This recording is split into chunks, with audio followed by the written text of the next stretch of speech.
Supposedly now we're live. Oh. Surprise! Surprise, surprise. It's been a long time since I streamed. So yes. I made myself a drink to cut the edge. Oh, I'm way ahead, way out there. Okay, so. Well, I had to drive to the farm because I'm on call. So Right. So freaking. I just got back. What's up, Rich? Welcome. First chat. First comment of the night. Mark's trying to multitask. He's not doing a very good job. No, yeah, I'm not. I'm trying to figure out the calculator here. I think it's like 151.2 whatever. 151,100. According to this mining calculator, it's that's per hour, per day. There we go. So 130. Yeah, it's about 131. It's not what I'm getting.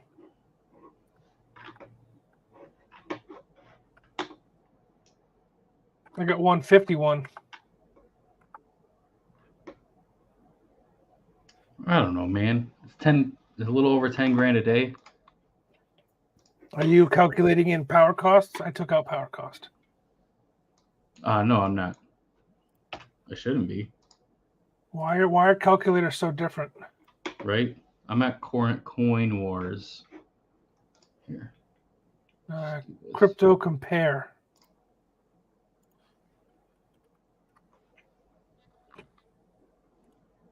Okay. We probably should do the live since we're here. People are showing up and listen to us trying to do math. John has an echo. Oh, I have an echo. Echo. Wonder if it's because of I don't hear an echo from you. Close it up and bring it in. Hold on. Echo. Still an echo? Better? Better, worse? Worse, better? Better, worse? I could just be double talking.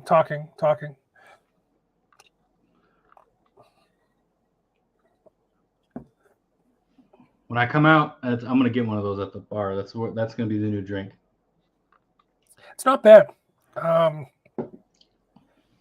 mean, it's, cheap tequila, so you need a little something there. What do you we both have echo? Why? Shouldn't. I don't hear no echo. Let me pull it up on my phone and see what happens. This is our first day, guys.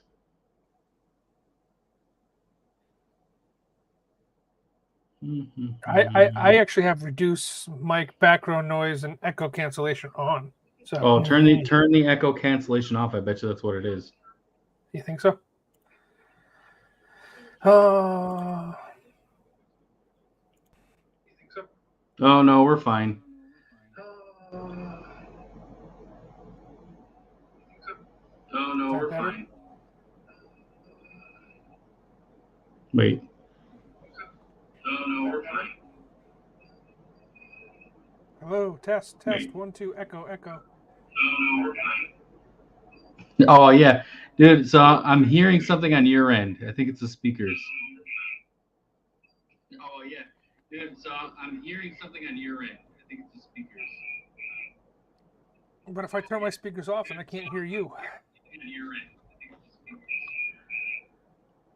But if I turn my speakers off and I can't hear you.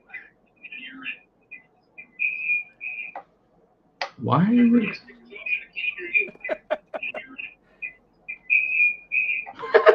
Why are you?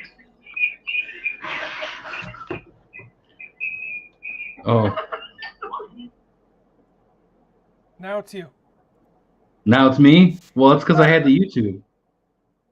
I don't know. Dude, this is...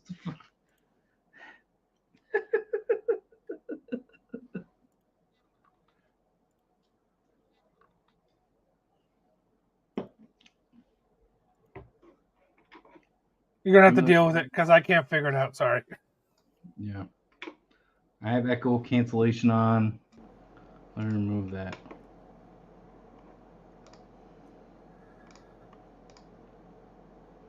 I'm deaf in one ear. I can't use headphones. It messes me up. Oh, here we go. Hello? Hello? Hello? Maybe I'm getting too... What about now?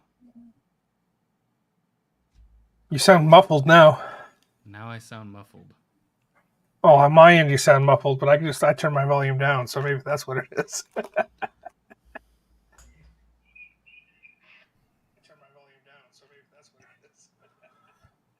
Someone make a comment on X, right? So I can see if it actually works for integration. So welcome everybody who actually decides to listen to our random rambling and nonsense for our random live stream. Yeah, the whole concept is we told you so. multiple messages from customers saying we should have listened to you guys. I mean, we're not financial advisors. This isn't financial advice. Just been in the game a while, so it's just deciphering the code, right? Looking, seeing the forest through the trees, kind of situation. That's what it comes down to. Yeah, who you know? When you know, you know. Farm's chugging along. You can see the rack behind Mark is yet to be populated, but behind me it is populated. So it's roughly what 150 machines or so, a little more, give or take. That 750 kVA transformer that we were talking about in our previous live stream months ago is now live and energized and completely full. It went like that. There we go. Super fast. We have two more 500 kVA transformers. We have all the cable. We have all of the SO cord. Just waiting on PDUs and racks, and we are good to go. It's been fun. I mean, we haven't had this much growth this fast. This much growth. This fast.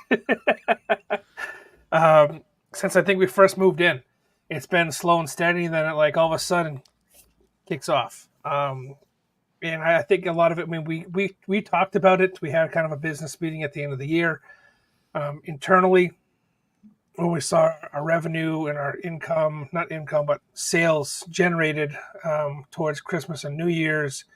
And then I said it was going to drop off the first of the year. And January, we saw like no sales. Now, February and March, I think it's going to be a pretty good month in terms of sales. The market is dictating that. We're seeing prices of equipment go up. We're seeing sales go up. So everybody who is a YouTuber like New England Crypto, like Red Panda and everybody else that has referral codes, make sure you use them because get that discount. The prices are not going to stop going up. As long as the market is doing good, the prices are just going to continue to climb. Climb. It starts off slow, little by little, and then it happens all at once. I mean, we're looking at what, like a 2-week plateau right now of between 50 and 52,000 for Bitcoin. That's a pretty good little, baseline. Right. Blue Moon has a referral code as well. New England has a referral code. Red Panda has a referral code. Use them. Yeah, just going a little bit of what John was just saying earlier with, the sales have dropped from damn dude, that is bothering me. The sales have dropped from January to or the beginning of the year, right? So we really probably did maybe like 150. Yeah, I would say about 150 in sales in total, which we were expecting basically zero. But now this month, we're not even at the end of February. We've already tripled our revenue from then. just on sales, and that obviously helps with new machines coming in and new machines launching. I expect March to be even bigger, especially with this KS5 coming in. But yeah, that's another thing too. Like we said this before things were coming out. Honestly, had the word got out, I'm sure Bitmain would have held off a little bit longer on making an announcement, because the announcement was planned for end of March, and obviously they have somebody leaked something somewhere, and It's we always the got a hold case. of that, and us Coastal Crypto being as transparent as possible, just kind of putting the word out there, and let everybody know, hey, this is coming. Like, now is not the time to buy more Caspa machines. We need to figure out what's going to happen and be transparent afterwards. You need to be prepared and not react. There's no, try to avoid knee-jerk reactions as to more petahash coming online with this Caspa. Yeah, spending $30,000 on a brand new KS5 is crazy. I mean, I'd love to sell you one. I'm sure Mark would love to sell you one. And if it's something that you're willing of taking that risk on, I wouldn't recommend it. I would buy one. At this point, someone said it perfectly on Twitter today. Like, Bitmain is their own competition, and that's how Coastal Crypto looks at like we're our own competition. There is no other competition compared to Coastal Crypto, because no one can offer what we offer. Now, obviously, there's versions of that, but what we provide is unique. Bitmain's the same way. Like, there is no competition when it comes to like Ice River. There's no way they're coming out with a 20 terahash machine. You already got this generic wind miner that nobody believes in, and so they just gave up. And then IB-Link shows up now with this 11 terahash machine. And honestly, it almost feels like they just bought wind miner's shit and made it more efficient, slightly more efficient. I'm not saying that that's what happened, but it's really weird that IB-Link is coming in and doing that. They're making a machine, launching a machine at where they're launching it. But I don't see anybody coming close to Bitmain anymore for at least the short period of time. I mean, if anybody is, it's going to be Ice River, and Ice River's quality has gone down the toilet. So I wouldn't trust or buy anything new from them going forward, unfortunately. Well, what we need to do, and as Mark and I have talked about it time and time again, is we need to get boots on the ground. Either we need to get visas and passports and get over there between Taiwan and China. A lot of the stuff, in my opinion, conspiracy-wise, is all coming out of the same factory. It's all coming out of the same chip manufacturer. It's all coming out of the same metal fabric, metal extruded aluminum factory. It's all coming out of the same place. So it's just paying off the right R&D departments to take over their designs and add their own research to it, like Bitmain's probably doing. They probably bought the rights to whatever Windminer was doing, and with all the research they've already done, made the improvements, and now we have the KS5. It's tough. It's very cutthroat. It's a very cutthroat industry, right? Especially for manufacturers. We see Gold Shell being late to the game, like always.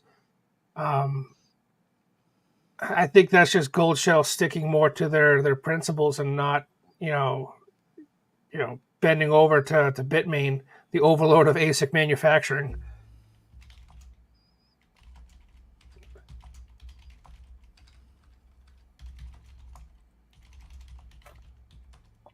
Mark's trying to read. He can't read and talk at the same time. No, I cannot. It's just quick and easy to get these, man. Otherwise, I mean, it's just actually I don't really like White Claws. They give me a headache after I have 4 or 5 of them. Usually, what I'm drinking is a variation of what John's drinking right now. It's tequila and ginger ale. But we recently moved. You just went to the store, grabbed, because this was just really impromptu for a live. But there's a lot of things going on, so we wanted to talk and just tell you guys what is actually happening. Yeah, I mean, if any of you guys want to join in too, any of the other YouTubers, I can send you an invite. We'll get you in the conversation if you've got something to say. We're more than welcome to bring you on. Just don't waste So our just let me time. know. What's that? Just don't waste our time. Just don't waste our time. Uh, Are we gonna talk about what's happened to the front half of the building? Or are we gonna wait? We kind of tease to it and wait a little bit, or how are we rolling out with that? let's tease a little bit. I mean, those who know. So there are some people already that are in the know as to what's transpiring. But build out wise, maybe we just talk and touch on that. Um, yeah, and then once everything's set in stone and we're actually building it, maybe we'll do like a thing together with everybody. Yeah, that'd be cool. I mean, if you watch our shorts, you can see kind of our guests that have popped into our shorts more often than say their live streams that we do. Um, so yeah, I definitely figure that out. But no, this big wall that we're building behind Mark and I is getting filled up fast and being added on fast. So a lot of the ASICs that we have in the front half of our building, if you've seen any of our tour videos, we're finally taking down those temporary setups, and they're going to be permanent setups with cable trays and proper PDUs in the back half. This is only what you see behind Mark and I is only three sections, three 8-foot sections, 10 feet tall. So we're going to continue down the line with these 8 by 10 sections until we consume roughly 5 megawatts worth of power, if not more.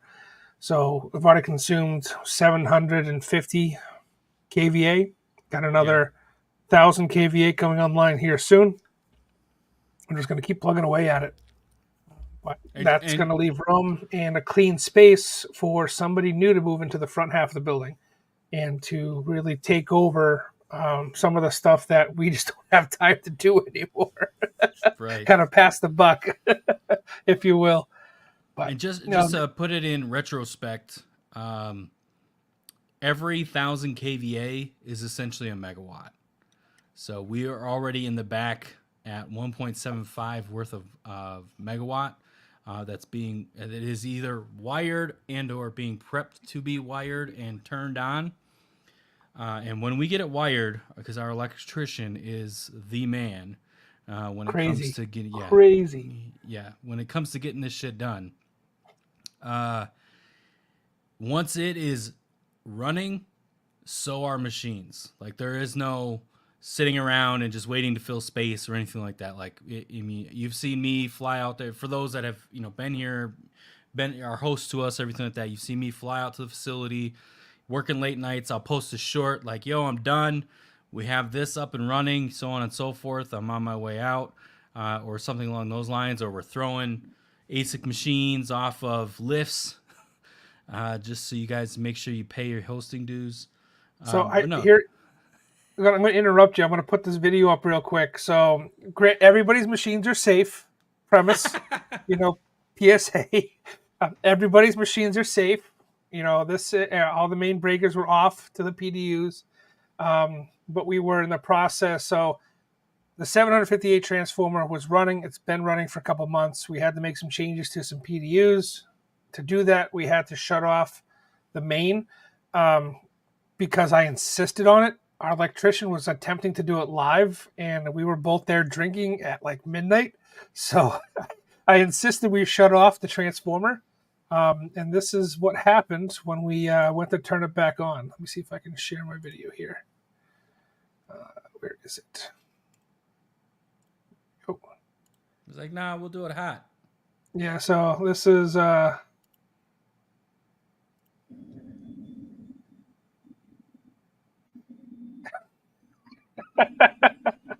I love it. It gets me every time. Just a little spark, you know. That's it. That's all. It's just tiny little spark. Nothing major. No, it's just because there was a residual power in the lines. It's the neutral. It wasn't anything power intensive that kind of went through. It was just tiny little sparks, just a little arc jump. Nothing major. Don't worry. We've had it when we turned a PDU on once. There's, you're playing with electrical.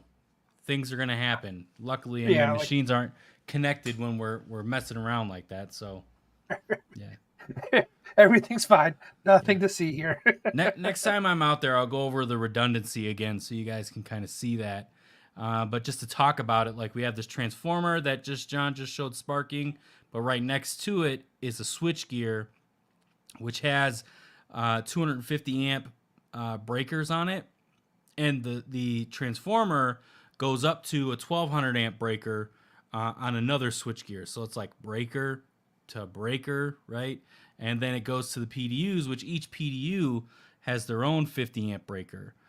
So there's just breaker beyond breaker to where the redundancy is. There's more than enough of it. Yeah, just it's fun to see. We did it twice because we weren't sure we actually saw it correctly, so we powered it off and did it again. Good times, good So, times. yeah. You know, the electrician is great. He's a good guy. Chris, his son, is a great kid, great guy. Works well, does well. Yeah, so we keep talking about this 5 megawatt wall, and this is our journey of pushing that on to its next thing with the next 1,000 kVA that's coming over, which 500 kVA of that's already filled up. In the front half of the building, we do have a client that is coming in. His main focus is GPUs. He is going to be turning on another 0.5 megawatt worth of, or 500 kVA worth of machines. And we're in the process of actually setting up the transit for that. So we should have that dialed in this next week. And then at some point in March, probably near the end, I'll be back out to the mine, and we'll be basically gearing up. So within the next Vacation for John. Vacation for John. it's going to be hell the next 3-4 weeks though. That we have just all this stuff going on. So essentially in the next 30 to 40 days, we will be energizing another 1.5 megawatt worth of machines. It is, again, it starts off little by little, and then all of a sudden it happens all at once. And that's not including some of the promotions that we've had going on the last couple weeks with like our S21s and some other equipment to where people are have locked in, bulk batches of S21s, and we're going to be ramping up another. I think at this point that's only like a quarter of a megawatt, so 250 kVA worth of S21s on a 277 build out that we're going to be doing in the middle of the big warehouse where the 5 megawatt wall is. So we got a lot of things going on with inside the shop, and luckily we've hired on a couple techs that can help us with the day-to-day stuff. But yeah, the growth is substantial within this year. Like we just started this year, and it's just been insane. And Yeah, our goal is I'm excited. I'm excited for the 277. I mean, yeah, I'm so happy that Bitmain and these other manufacturers have finally their eyes are open and they're wise to what's going on. Their biggest buyers, yes, are the EU and Dubai and stuff like that, but one of their biggest client bases here in North America. And we don't typically use 415 European standard, hot neutral ground 3-phase. We use 480, 480 240, 480, 208. So having machines that are capable of doing 277 saves us tens of thousands of dollars in step down transformers. And I can go straight from a 480 switchgear to a 3-phase PDU and have 277 at my plug, and I can run as many as I want. I mean, we have more 480 277 capability than we do anything else. For all these other machines, S19 and below, age wise, we have to run 415, 240. It is a pain. It's cost a ton of money to set up transformers and switch gears. Um, so I'm super pumped for the 277 build outs that we have coming. And I'm gonna, we'll share those with you guys. It's a lot easier for us to do the 277 versus the 415 that's behind Mark. I'm It's excited. a straight SO cord right from the transformer. We got to get different breakers, but we have a lead on electrical equipment that has been almost, I don't want to say life saving. That's stupid. Um, it's been Detrimental to the yeah, growth. yeah, it's definitely helped us plug on more shit. Well, the savings we've had in electricals allowed us to hire on, say, Joseph, you know, um, and hopefully another tech here in another couple months. We'll keep trying to roll out techs as we turn on equipment. We'll keep adding to the payroll and add to the employee base, if you will. Hot dog. Yeah. Yeah, dude. Growth. So we're growing. End of March is going to be here before we know it, and then it's 20 straight days to cars and crypto. So we already got KMC, Canadian Mining Club, on board. They have a connection to a company in DC that will ship in supercars, Lamborghinis, Porsches, you name it. So if you guys, anybody that is going to be showing up in April, keep on that. I want to hit up Crypto Cloaks, see if they'll come out.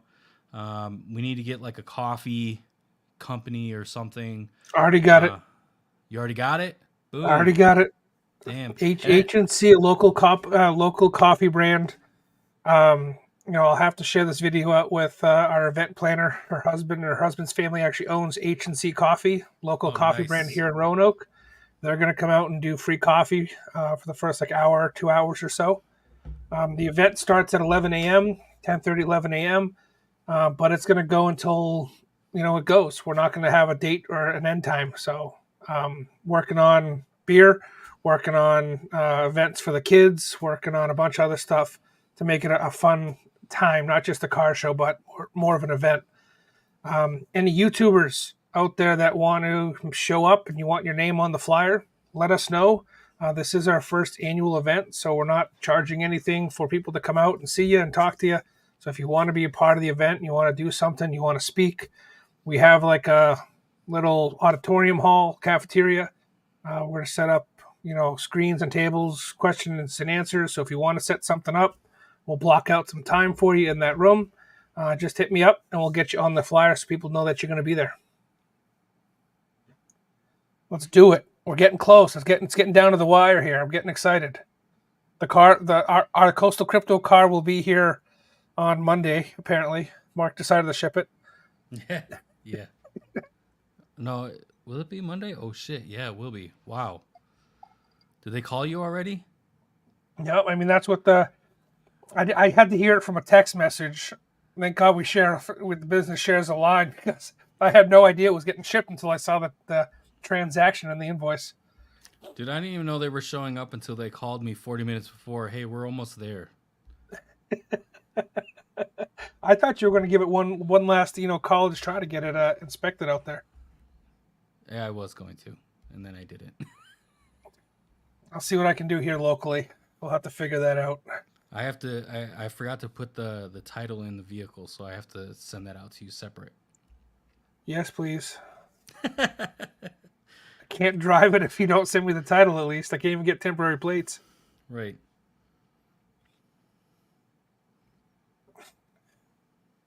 What is the nice roads over there? I know there's some nice cruising roads. So we are like a stone throw away from one of the on ramps for the Blue Ridge Parkway. Um, Blue Ridge Parkway takes you up to 4,000 feet throughout the mountaintops of the Appalachian Mountain Range, and goes all the way down to I think like Tennessee. Um, so that's a great trip. Jump on it in Buchanan, you can go like downtown Roanoke, get off in Roanoke, go bar hopping, or go the other direction and go up to Lynchburg, go up to Richmond, and do the same thing up there. I mean, it's a great road to kind of cruise on. It's got some crazy switchbacks in some places, but there's a lot of really tight, windy roads around here. It's pretty nice. I'm excited. Ditto. I'm excited, especially since you lowered our car, and I mean they've redone most of the roads, most of the Blue Ridge Parkway around here. So I'm excited. It's gonna be fun. I've already put a decent amount of funds into it. Get it. And now it's a matter of getting it wrapped. I think that should be priority. Yeah, Um, I'm looking. and then um, we should do the turbo, which that's in the trunk. Appreciate it. Once I get it here, I can see how much space I have to work with, so I can start ordering intercooler and components to build it. I mean, once you get rid of the junk that's in the engine bay, there is a lot of room. Like the I mean, you know what the hell is a guy? Why am I brain? Rotary. Yeah, a rotary engine, man. It's like a little box, right? It's like the size of a gold shell box miner. No, I'd like to weld up our own intercooler and intake for the turbo. So Yeah. car lift on the wish list. Peter Pang, I bought a K3 for hosting, but it's still waiting for it to come online. Was told a new panel should solve this last week. Working on it, man. You and a couple other guys. I mean, I got a list of like 40 machines that need to go online, not including the whole thing we got going on with KMC. So that's a whole separate thing. And I got yelled at for saying something on Discord, so I won't say anymore. Well, I mean, it's none of our business to talk about their business. So Right. we're in the game. We're in the game of powering up. But Peter Pang, we are trying our best, and it'll be on as soon as we possibly can. And then we'll also throw on their firmware as soon as we turn it on. So just have some faith. We appreciate the patience, but we will get it on as soon as we can. How is the new pool coming along? So PowerPool is still working on it on the server for our facility. But yes, we are getting a. Thanks for bringing that up. Actually, we have only talked about it in Discord, but we have teamed up with PowerPool.io. They support quite a few algorithms: Bitcoin, Litecoin, Doge. All of the fun ones. Cadena, Caspa. All the big, I guess big algorithms. With ETC hash coming in here pretty soon as well. So with that team up, essentially for those that host with us or use our referral code, we do get a little kickback on that. Essentially, we can mine for a discounted rate on their pool. Their pool rate is already 1%, but then also you guys get that little bit of discount as well, 5% off of their 1%. So essentially 95% is their pool fee, or 0.095, right? Less than 1%, which is one of the cheaper Bitcoin pools that is out there. We are going to be getting a server that can handle all the algorithms that they support in the facility with our own stratum here within the next 30 to 45 days. So those that host with us will, if they use this pool, again, with the benefit of the reduced rate, so it's more, I don't want to say income, but more value to the crypto that you're mining, in addition to a drastic reduction in latency. So we essentially should be near zero when it comes to latency, because you'd be mining straight to a server pool right in the facility So essentially, instead of going hundreds of miles from wherever you're pinging from, you're pinging right in the building. So Ping that's, ping. yep, that we're trying to add value. We've talked to quite a few different pools over the last, I don't know, couple months, and trying to figure out, what works for us, who we can team up with, and some have some great, options and offers. But when we talked to powerpool.io, we conveyed, basically what the conversations we've been having, and essentially how we can add value to our current clientele. Because referrals are great when we're doing these live things, but we don't have a huge audience, so we don't expect the referrals to go out worldwide, right? For everybody to hop on the bandwagon of Coastal, shilling some pool. What we want to do is we want to offer value to our clientele within the building. We have hundreds of machines at this point. Almost close to 500 machines within the facility. We want to provide some type of value for those that are in the facility mining specific coins. Now, obviously, you guys can mine to whatever pools you want to, because we always tell you, we don't want any part of that. But if we can provide you guys something that has low latency and a cheaper rate than the normal, that's what we're here for. We're here to provide value, and we're going to continue to do that, pool wise and other with other things along in the community. So.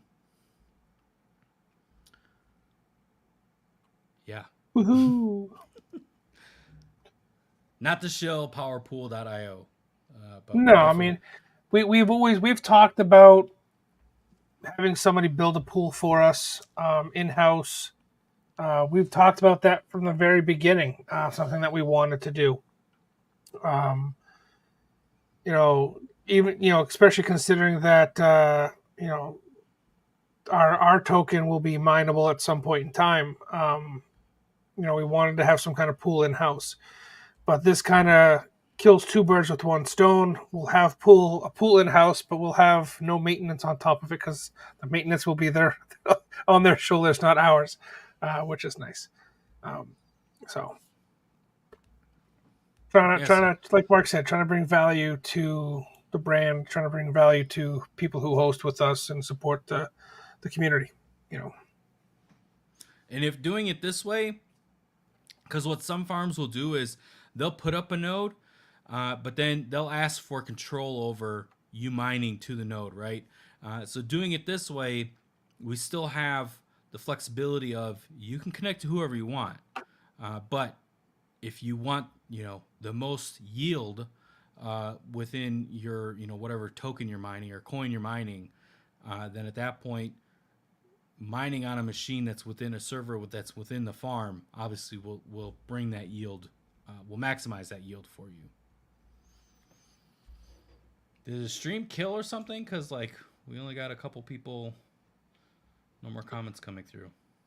I don't think so. I think we're good. Maybe we froze for a second. I don't know. Make a comment if you guys are still here.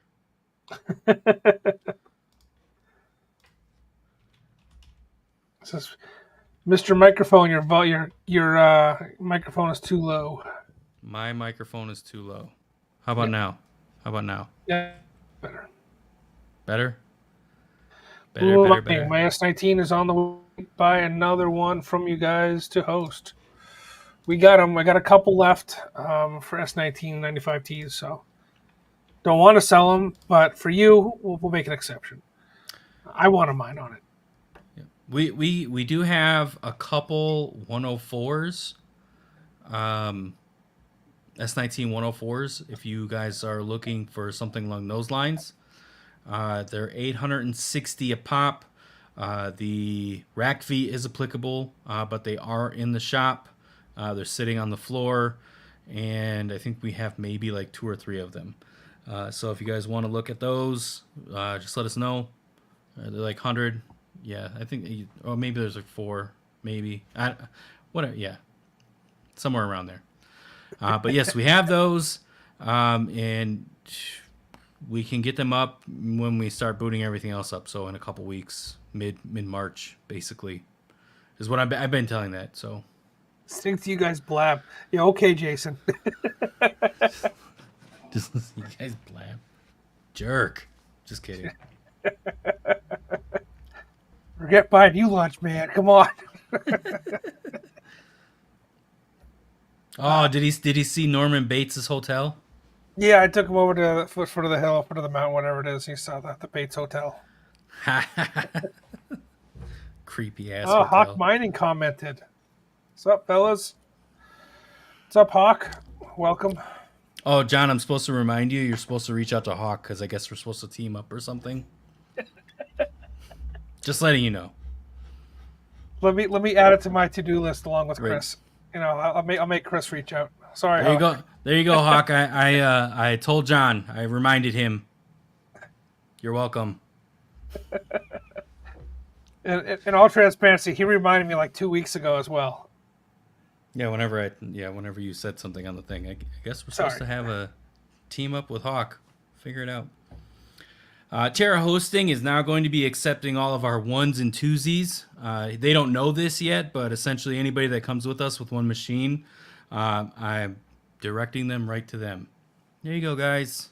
You're Have welcome. fun. All yours, Hawk. You get him, buddy. I've already been telling people to go because I don't have any time or patience for people that have one or two machines. Unless you're already hosting one or two machines with us, then we'll. Well, yeah, that's we'll deal. different. I mean, everybody should know if you're in the farm, there's always space for you. No ice rivers.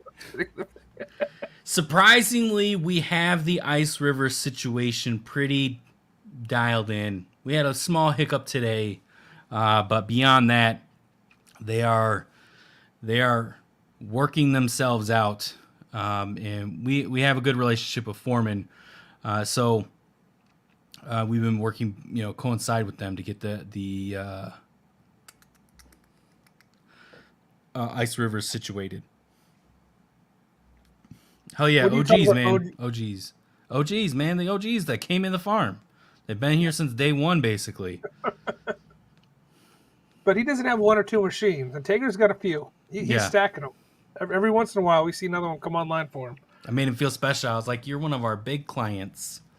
He's not, but I said that. Just, give him a little. Fluff his pillow a little bit.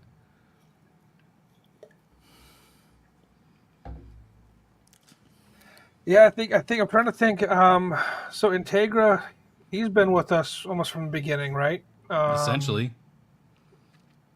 Mr. GPU guy over there in the back, Sean, he's been with us for a while. Yeah, building 2. Who? Building 2 is since Sean has been since building 2, the beginning of building 2, literally the beginning of building 2.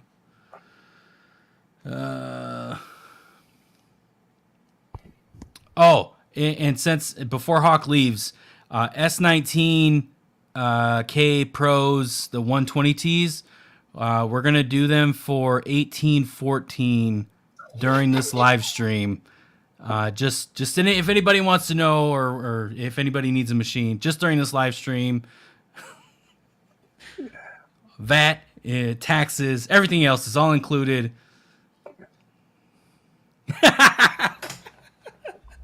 Come at me, bro. Let's go. Just in case. All fun. Yeah, if Hawk's still here. One of the things I do want to do, I have to add it to my to-do list. Maybe I can find Chris or someone to do it that's good with spreadsheets. I think they call that voyeurism, Scotty. Sorry, John. Cock holding over there in the corner. Yeah, I see you. I'm not going to go. All right, back on track. Yeah. So one of the things I want to do is all of our sales over the past year for 2023 through our website. Jesus Christ. I want to create a graph and a spreadsheet and overlay it with the price of the market, so we can kind of see. You guys can kind of see how prices are impacted based on market versus sales are impacted versus the market. So as the market stabilizes or FOMO comes out or we get some kind of hot news, you see it spike. Like Ice River or the M2 kind of debacle that we went through. You can see the spikes that we had. Like I said, we're a transparent company. We've always said it from the very beginning. So I want to get that data out to you guys so you can see kind of on a larger scale. I think we got a good customer base and enough sales over a 12-month period to make a good graph that kind of can help and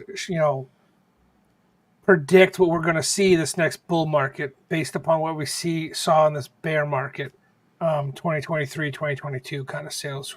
So want to get that out there. So if you go to spreadsheets and numbers, let me know because I got a lot on my plate. But it is something I want to get out to you guys. It'd be nice to see like a graph of what was the biggest selling machine in 2023. Yeah, I mean, we have some of that information.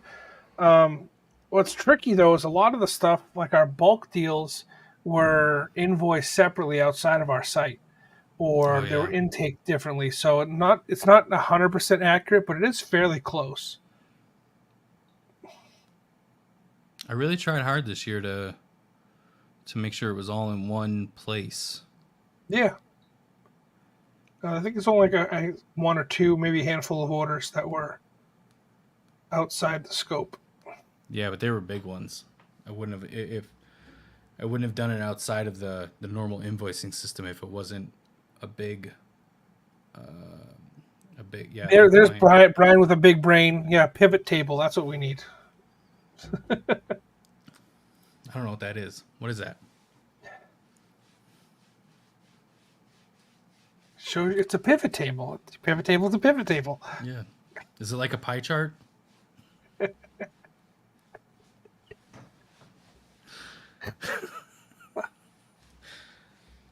This guess is not. this is why we haven't gone live in 2 months. Our brains are fried.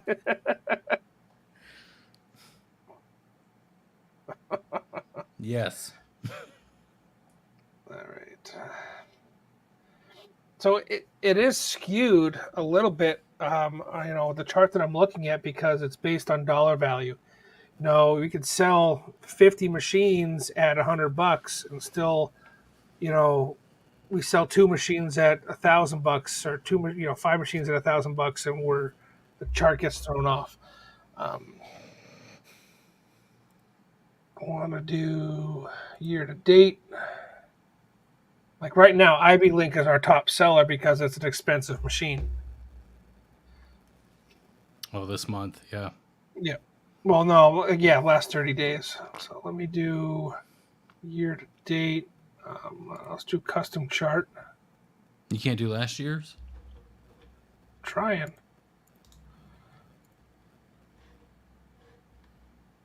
I'm So going what was to do this year, quarter, month.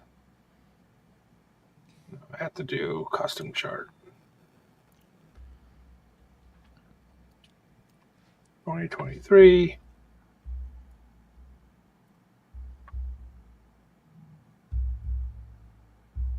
The on the fly, guys. This is what it's all about. Yeah. Giving you the data that you need.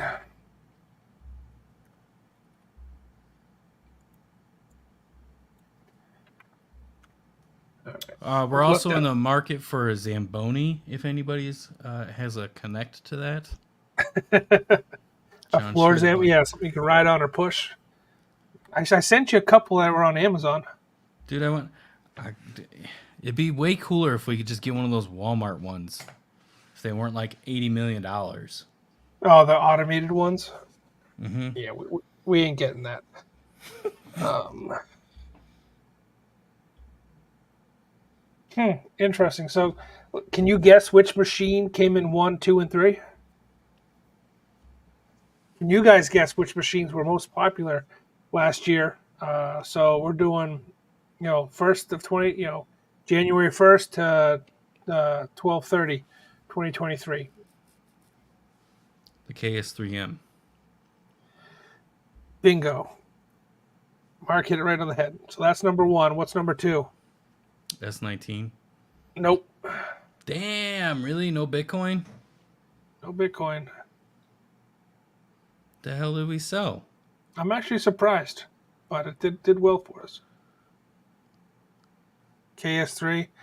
KS3M did well. That's one of our top performing. So Yeah, we sold a lot of those. yeah, 2023, 320,000 to 327.10 is what was sold for KS3Ms. Um, I putting know it it's out just there. such a short period of time. We sold a crap ton of them. So too many, Yep. too many. Number two on our list of most sold is the E9 Pro. Oh yeah, that's right, dude. We sold a lot of those this last year, like a Yep. ton. And it wasn't even just like at one go. Like I remember we did that group buy, and we got everybody in at like $2,500 a pop. But we've been selling those consistently throughout the entire year last year. We're still selling that. I just sold another one just a couple days ago, and I don't even want to really call it selling because we don't sell, right? We just put a price out and take it or leave it. Like we don't push. Like we're not talking people into trying to get machines. We're literally just telling people what we're doing, and you make your own decision. We're just offering the availability to get the equipment at a secure and sometimes, most of the times, fast way, and we can power it up. So, yeah, we're not selling it. I hate that we even have to use that word or anything like that. But yeah, E9 has done. I'm surprised it actually isn't first, but it probably price point is the reason it's not first. But volume wise, it probably is competing with the KS3M. Yeah, I mean, I could pull that chart up here in a little bit.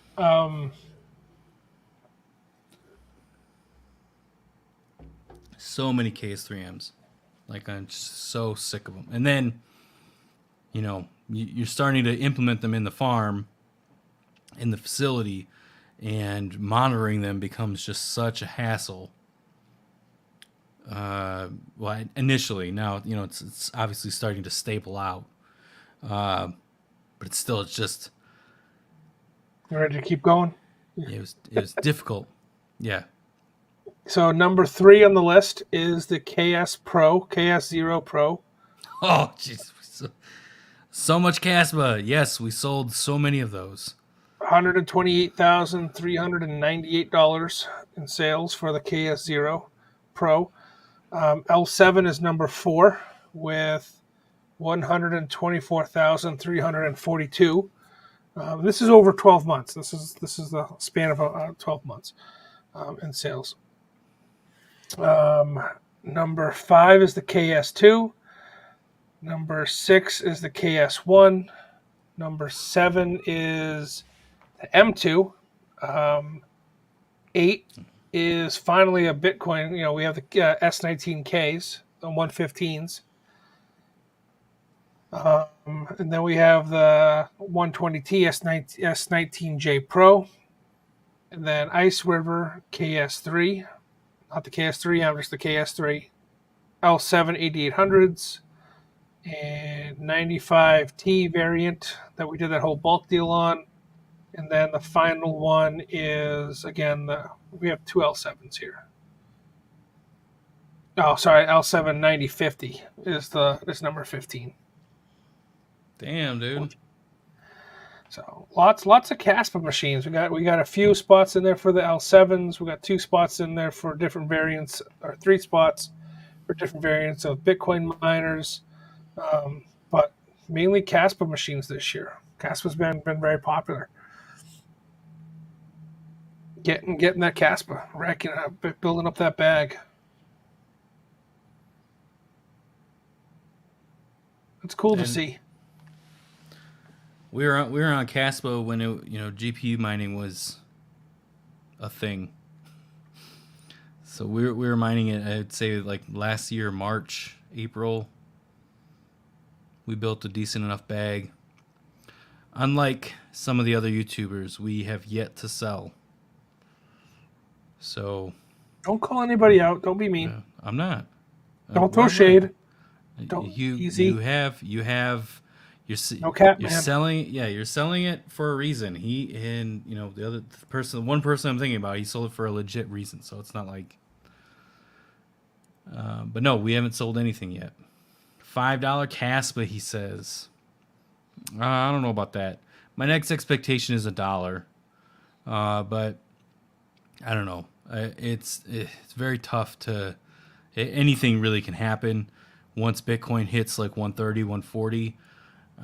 Then at that point, it's just free game. You're trying not to liquidate when everything's tanking down.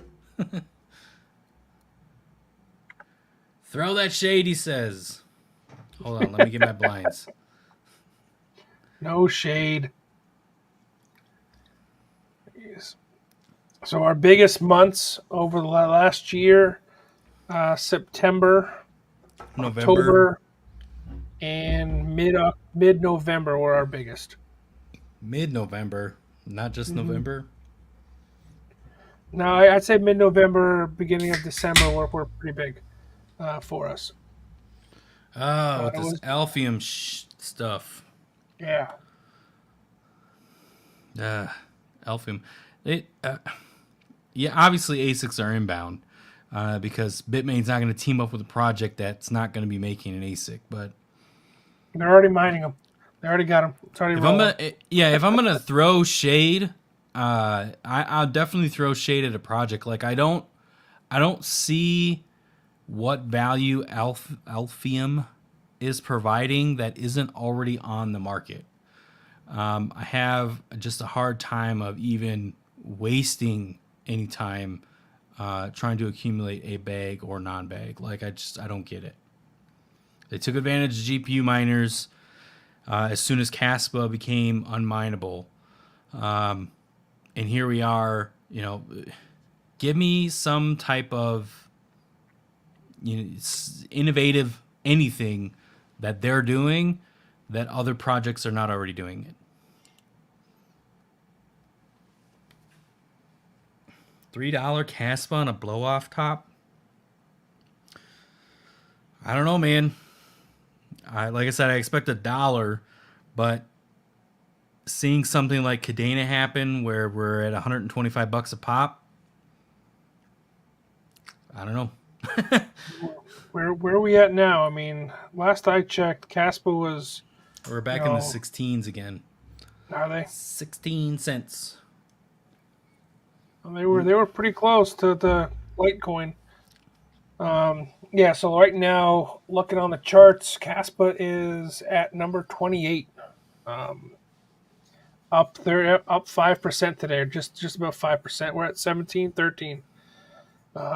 Next big runner, in my opinion, would be Litecoin at number 22.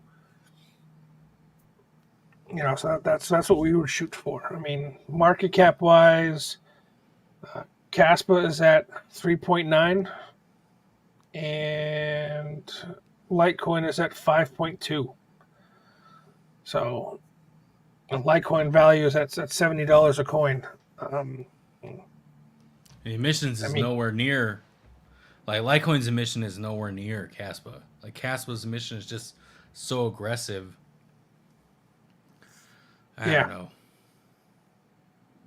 No, I think Everybody. the biggest issue is the trading volume, 24-hour trading volume for Caspa, or I say only, but in comparison to some of these other coins, the transaction or the trading volume for Caspa is only at like 28 million, 29 million for 24 hours. You look at something like Litecoin, which is 230 million in transactions, or even Filecoin, it's 386.6 million I mean, that's what needs to be really pushed out to bring Casper to the next level. My opinion is it needs to get more and more exchanges. But considering how far it's come without not being on a major exchange, is pretty cool. Yeah, I I was agree. telling Mark the other day we need to just buy Casper at this point. We've mined a ton of it. Let's just buy some. Technically, we did. We sold the machine and just let it sit in Caspa. So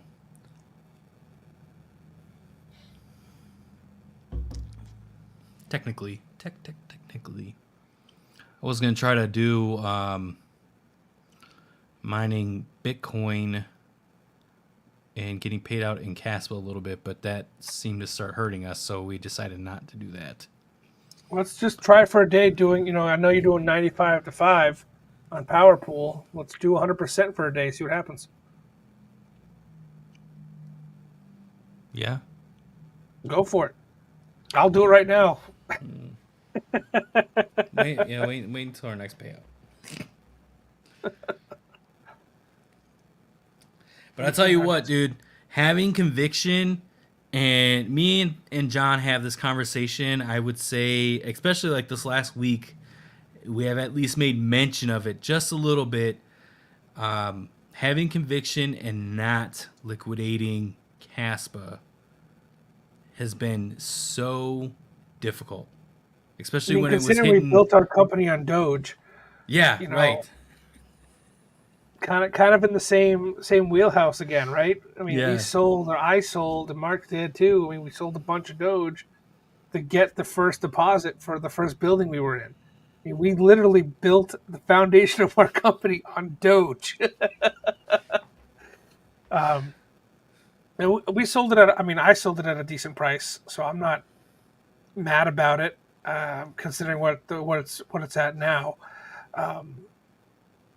But kind of in the same boat. Do we it's just not hurting us to hold it, right? We're not No. in dire Yeah. need of it. So, But then it hits another all-time high, and you're like, is this the time to do it? I want at least $1 million in Caspa. I want $1 million Caspa before we even think about selling. All right, so calm down. Is that what Soat said? I don't watch YouTube anymore unless I'm on YouTube. He had $1 million, and that's what he sold. Oh, is it? Yeah, when it hit its all-time high at the time, he had like $28,000, and he was like, sell and buy Bitcoin machines. Literally bought a bunch from us. We should have told him we'll take Caspa for it. Damn it. I know. Then he wouldn't have to liquidate. He just had to transfer it over. Oh well. Hey, I say the offer's still on the table. If you guys want to buy machines from us and you want to use Caspa, we'll open the doors for you. 100%. We accept a lot of crypto. I will not accept Solana. You can go kick rocks for that. But anything that's really proof of work, we will accept as payment. So just let us know. I forget like all the topics. How many Bitcoin does it take to get to the center of a lollipop? Oh yeah. What are we doing? Which we 42. just said. Why is no one listening to us? Well, one, I know we don't have like a huge following, but literally putting shit out there. I have library. So do we. Yeah, I think we have like well over 100,000 of it. I forgot we even had library. Yeah, me too. Okay. We used to be Dogecoin millionaires. Way back when. Once upon a time. For a split second. and then we were like, dude, let's do something crazy and start a company. And now here we are. And now I'm showering at my office because my bathroom doesn't work in my house. I told you gotta move. You gotta move, dude. You gotta move from there. Oh, let's get the Amazon house. I think they dropped it to like $3,000. No. I think so. I can't put my kids in that unless I get them their own house. Well, it's 3,000, so we might as well buy two, right? Yeah, put the wife and I in one, put the kids in another.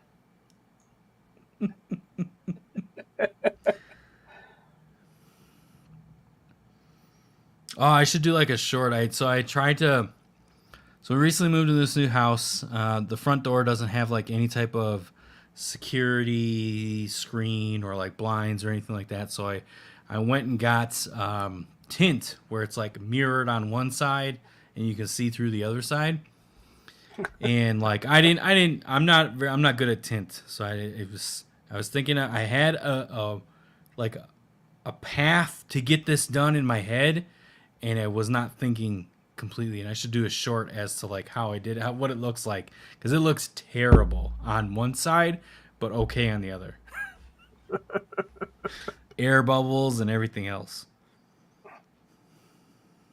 Yeah, I'm not wrapping the car. I don't have the patience to do that, so I gotta Yeah, find no, someone locally yeah, who can do it. find somebody to do it. Yeah, but I wouldn't be doing that shit either. Wrap that shit. I am gonna try to wrap the transformer myself, though. Oh, put the thing on there. Well, Yeah. that'll be pretty easy because it's just like I don't know. It's metal. It's not glass. Like if if this tint like was just on a black, there's no you couldn't see anything on the other side. Like it looks good on the interior side of it. So it's like, oh, it's not that bad. But then you look on the exterior, you're like, oh shit. What fifth grader did this? Right. Some child was playing with tint. Trying to find that house, dude. I just because I got a price adjustment. Maybe it was that honey shop. Honey price drops. There it is. Yep. $3,000, dude. I wonder if it's a scam on Amazon. Oh, dude. 13 by 20 feet with a restroom. $1,999. I think some other YouTubers did a video on it. It's a fold-out house. It comes flat, or it comes like all folded in on itself, and you pop the sides up and out. It's probably got like a composting toilet and and like a water tank for your shower that's just over your head, like a bucket. Yeah, dude.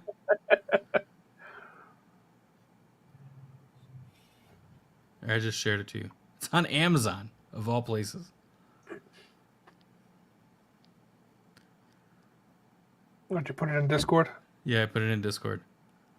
Go check it out. We have a big opportunity for CASPA to sponsor the Advances in Financial Technologies AFT 2024 conference. For details submitted, check out this proposal here. All right, CASPA, whatever you guys say. We'll just get a bunch of them, and we'll make them like the yours is YouTube house. $59.99. Well, how? What the heck, man? There was one that, dude. I'm telling you, right? I'm looking at it right here. Let me show you this screenshot. It literally says $19.99. It's not the one I see. I clicked on the link you sent me. I know. I'm trying to send it to you right now.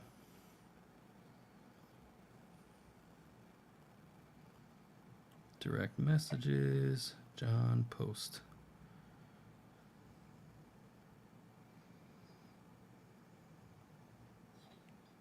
Free delivery, March 15th. There's no way I'm going to be able to use that toilet. Look how close it is to the shower. I'm fat, man.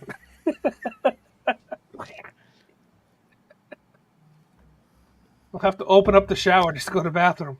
Right. So this is what we do when we're not talking about crypto or like getting machines up in the facility. We're literally talking about like huts on Amazon. So other things. Dude. So when YouTubers come to take tours, we could put them in one of these. Oh, you're not logged in. You should log in and go to our save for later cart. This guy is the Adventures of Kramer. He's like, haha, me too.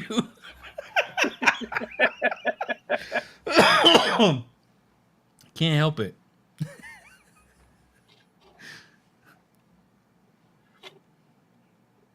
One of the items that's in our save for later card, I almost like, dude. I have been like this close, so close. You can't even see it through.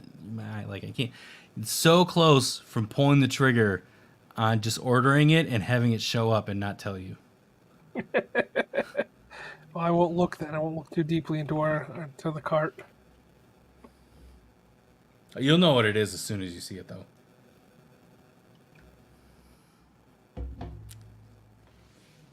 Wish list. You put it in the wish list. It's in the save for later.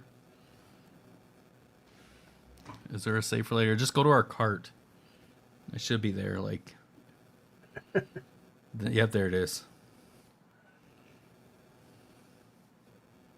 Oh, the Jeep.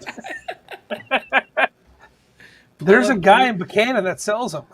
For as cheap as they are on Amazon.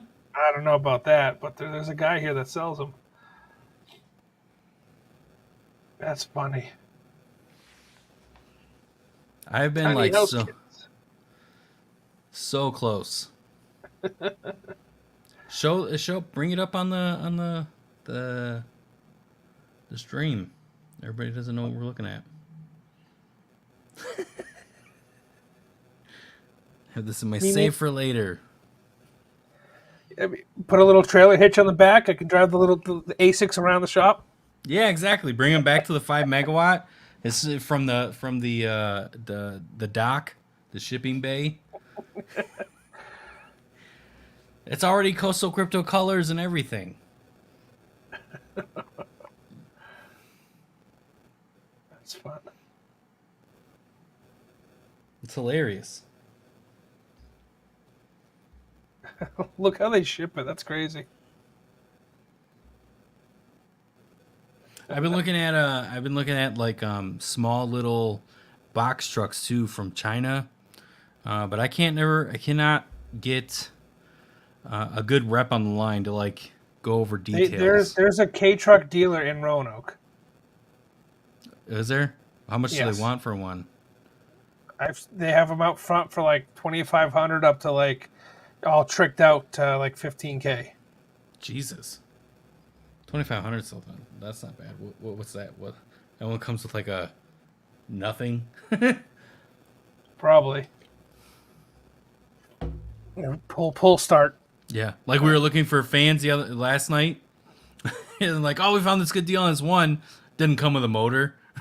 Fuck. God damn it. Oh, got that's excited. not. I got too excited. Yeah, that's another thing that's coming to the farm here pretty soon. Is we just ordered 6 40-inch fans. They're 20,000 CFMs a piece, and we're gonna build a fan wall in the back of the shop for one of the new clients that's coming in. We're gonna build, or John's gonna build. John's gonna hire somebody to put it all together. I don't trust people. What do you got that? We got that hookup from the bar. He's a construction worker, right? That's true. And go down to Northern Tools or Harbor Freight, get some casters, Yeah. build a frame, get some big old hinges. Big old 80-inch wall of just fans.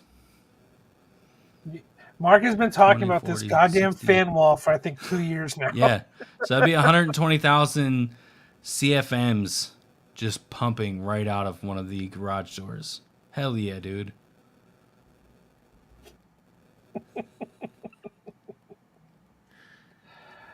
Hell yeah. Yeah, and Blue Moon Mining's supposed to actually come down and move that stupid fucking. Waiting on you, man. Come on. So we're probably Let's gonna have to hire homie dude from the bar and be like, yo, move this thing. I'm in that BNI networking group or whatever, referral group, whatever it's called. Yeah. Landon. Yeah. Good guy. I'll have him come down. Got some work for you. Yeah, seriously. Like some actual work. Have him build the frame for the outtake of the 5 megawatt wall. Oh yeah. Yep. We can do that too. People don't know what we're talking about. We're losing people. We're losing people? Oh, no, I'm on sorry. the live because we're just basically, this is me and John just shit talking back and forth during a regular conversation during the day. I invited other YouTubers. I could send you a link right now if you want to come join the shit show. That is our live stream. You're more than welcome to. I wonder the output heat from one of those fan walls can help dry crops. I'm sure it could. Yeah. During the summer, the front room gets uh, unpleasant, I guess you could say. Like, it's not hot to trot. No, it's not that hot during in the summer when we have the ACs kicking in. We're not conditioning the air, so we're not expelling energy on actually, putting cold air into the facility, but we're bringing air from the outside in, and even then, sometimes the front room can sit in like the high 80s, which is not very good. So this wall So essentially would vacate all that. as long as we're circulating, I mean, Yeah. in terms of drying crops, I mean, we talked to a guy that wanted to preheat or you know pre-treat or whatever it was for coffee beans. He was roasting coffee beans. He wanted to use the heat from ASICs to somehow preheat coffee beans before roasting. I don't know. Remember that conversation? Yeah, that's hilarious. Yeah, I remember that. All right. KS5 at 32K, making 245 a day when KS2 came out at 32K, making 1200 a day. Ships sailed, boys. Time for the Alphium AS1. Yeah, buddy. If we want to see a coin that's truly going to be like Cadena, I think there is a solid argument there for at what happened to Cadena, I should say. I think that there is a solid argument for Alphium. What happened to Cadena? Cadena is a solid project. Like what's going on, and people are continuing building. Obviously, we've partnered up with someone who all they do is Cadena mining. Like that's their thing, and they're providing utility on top of that continually. But it was unfortunate that you had the KA3 come out literally at the peak of a bull. Tons and tons of people have bought the machine, right? And then everything tanked, everything that included Cadena, and everybody's like, "Oh, well, this reminds me of Cadena." Yada yada yada. We are in a position right now where if there is an Alphium ASIC coming, which we all see the writing on the wall, it's going to come. Tag it right now. I mean, we said it for Caspa when it first happened Yeah, to Caspa. no, We're saying it now. everybody knows it at this point. Bitmain's teaming up with them, so it's everybody knows. Writing is on the I wall. give it 4 months. Yeah, so that'll be post halving, right? Everything is going insane, and then the drop is going to be starting to happen shortly after that. So Alphium literally is building they have all the stepping stones of literally watching Cadena happen all over again. So there's that.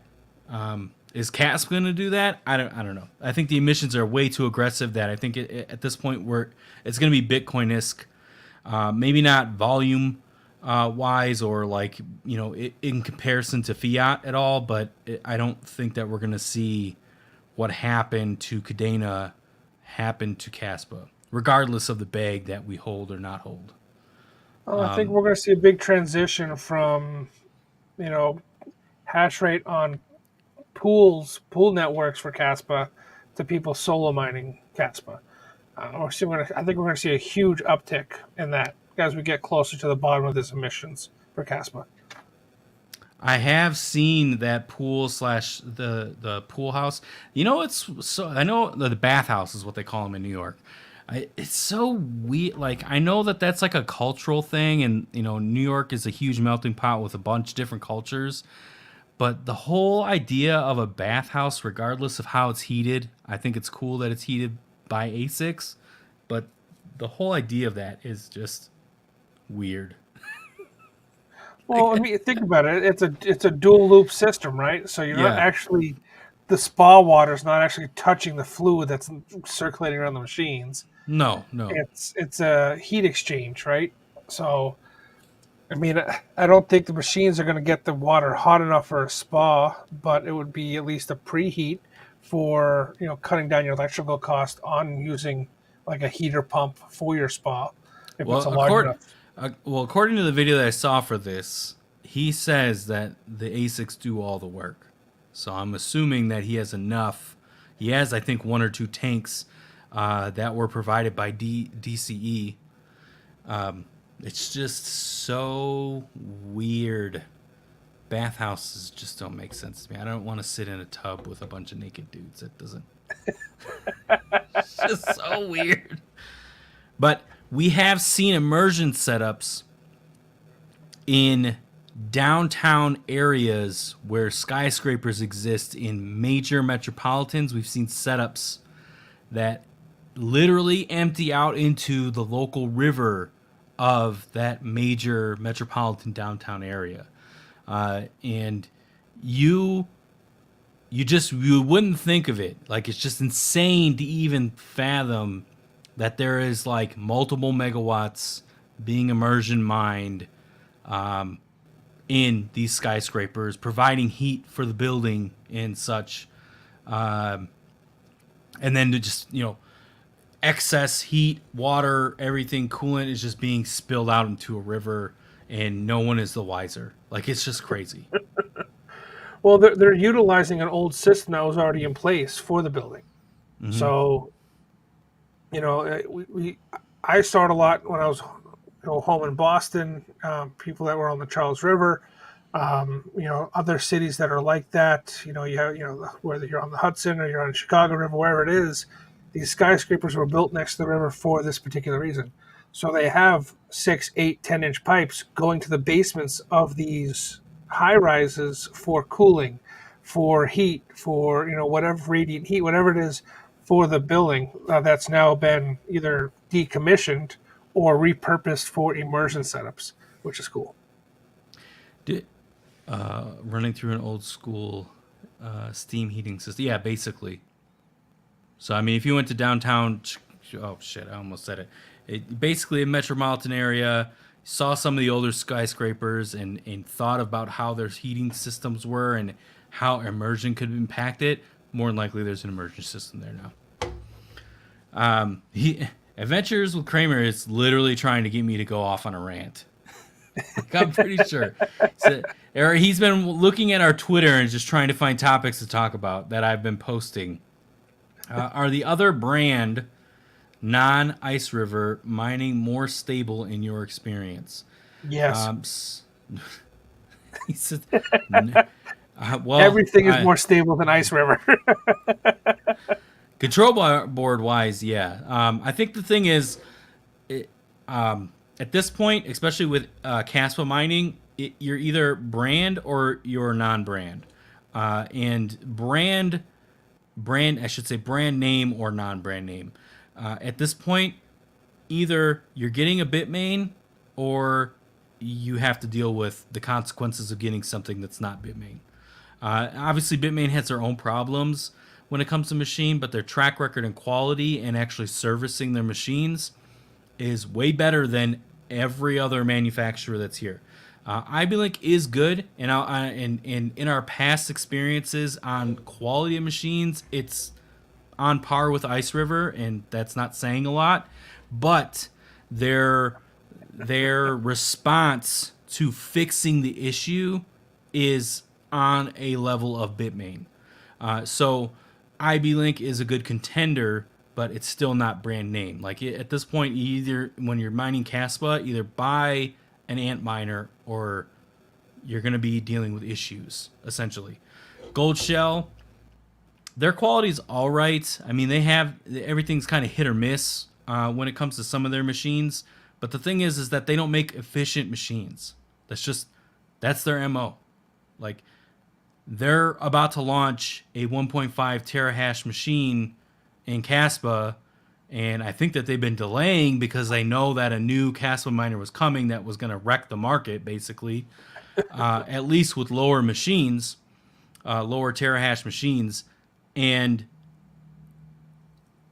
they're showing up to the game way too late to even, like, for anybody to waste their time. Now, obviously, the bull market literally around the corner. You know, homeboys, once Goldshell actually launches this light miner, right? This Caspa light miner home little non-noise type of machine. It'd be great for that person that's at home trying to mine it. But it's not, for the big boys, it's not even Yeah, worth. Goldshell's thinking is completely back asswards. They're focusing on noise reduction, and they're focusing on Their, keeping things their market is the quiet and hobbyist. small. Yeah, their market is the Yeah, sure, the hobbyist. hobbyist, but everybody who's into mining, that's looking at mining, that's into crypto, they're looking at the efficiency of the machines. Goldshell's not looking at the efficiency. They're looking at noise, and they're looking at, can I put this next to my TV and run it without anybody noticing? That's what look. They're looking for a talking piece, right? Right. When they think of the Well, commercial, you walk into the house. Oh, what they is that? Oh, well that's my ASIC miner. It's a they, talking piece. they need to redesign their machines then to make them more artistic. If that's really the goal that they're going for, the talking piece, it needs to I look think like they've a tried black to do that. I swan. mean, you had Right? the Voscoin Doge miner. You Jesus, had yeah. Oh, the, just the the rocket. stencil of it. You had all these little. They try to. They are trying to. I think that's more or less what they're focusing on. Grab like one of those decked out PC cases that look like a fucking triangle, right? And put it in, like, look, and we're gonna call it the Luxor. Boom. Like, I know they'll probably get sued by MGM, but whatever. Like, you get, like I was just saying, a black swan. Like, make a machine look like a black swan that breathes out, nice hot air from the ASIC machines. Like, if they're gonna be artistic about it, it might as well, if it's not going to be a machine that's going to be very profitable, especially in a bear market. Yeah. But you know what's going to happen, dude? The crypto bros, they're going to find, oh, well, I can just mine this with my electricity? Well, yeah, I'm going to get this little box miner, sure.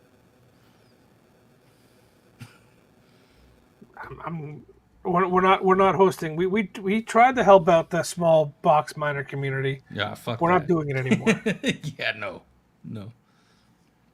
no, thank you. Efficiency. Do you think this new Bitmain KS5 might entice Hive on to bring back their pool? No. We have a pretty good relationship with Hive. Oh, we got to do that list of machines. They give us they'll give us like the lowdown on some things if we ask.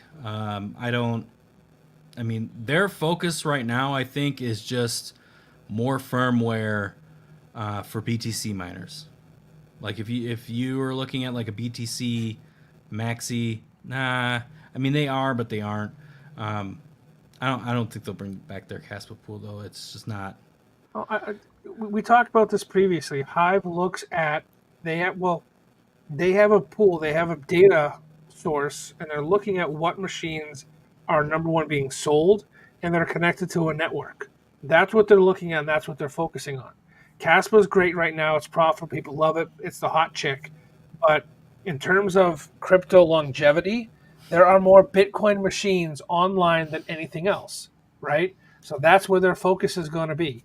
The S21, the S19s with the AM logic boards. That's where they're focusing because that's the majority of the machines that are online. That's what makes the most sense to them.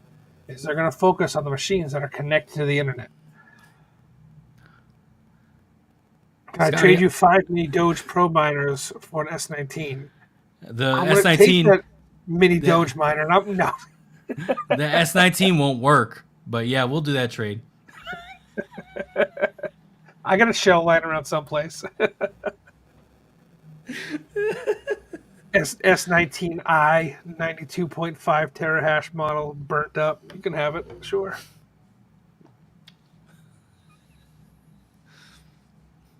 We can't get it to work, so did those The fan covers work for the little box miner? Sure. I mean, I designed it, so of course it works. No, yeah, it did. It cooled them. It worked very well until it was 140 degrees in my garage, and I melted one. But yeah, No, they work. They centralize the airflow. I would recommend putting on like a 5,000 RPM. I know it's supposed to be a quiet miner, right? But getting the airflow out of there quickly as possible, sucking it straight out, yeah, that worked wonders. The Noctua fans that do 3,000 RPMs is pretty good. But again, if you're in a place where I am, where it's literally on fire 3 months of the year, 140 degrees in my garage, nothing lasted. So I burned up a mini Doge trying to try it out. But again, it was 140 degrees in my garage. So what else do you say? Those Locotech machines sound amazing, though. They are. So we have had, at this point, I want to say a good handful of conversations with Ben and his team. Ben introduced us to PowerPool, and is one of the reasons as to why we had teamed up with them. We have a very solid relationship now at this point with Locotech. We are under the firm belief that it is nowhere near a scam in any way, shape, or size, or whatever you want to say. They're legit. We have a version of one of their chips that they will be using for the hash blades that they put on the USB miners. They are now thinking actually to launch the USB miners just for shits and giggles. Just so they can, I'm sure that's not supposed to be out there, but they are looking to do that. Oops. There goes our relationship. Yeah, right. You guys let it out. No, I'm sure he'll be. He doesn't. I'm sure he won't be mad. But either way, we'll get a hash blade once they are out of the foundry. We'll share that data with you guys. We are in talks with a few people already. To lock in some of the big boys, the 20K machines.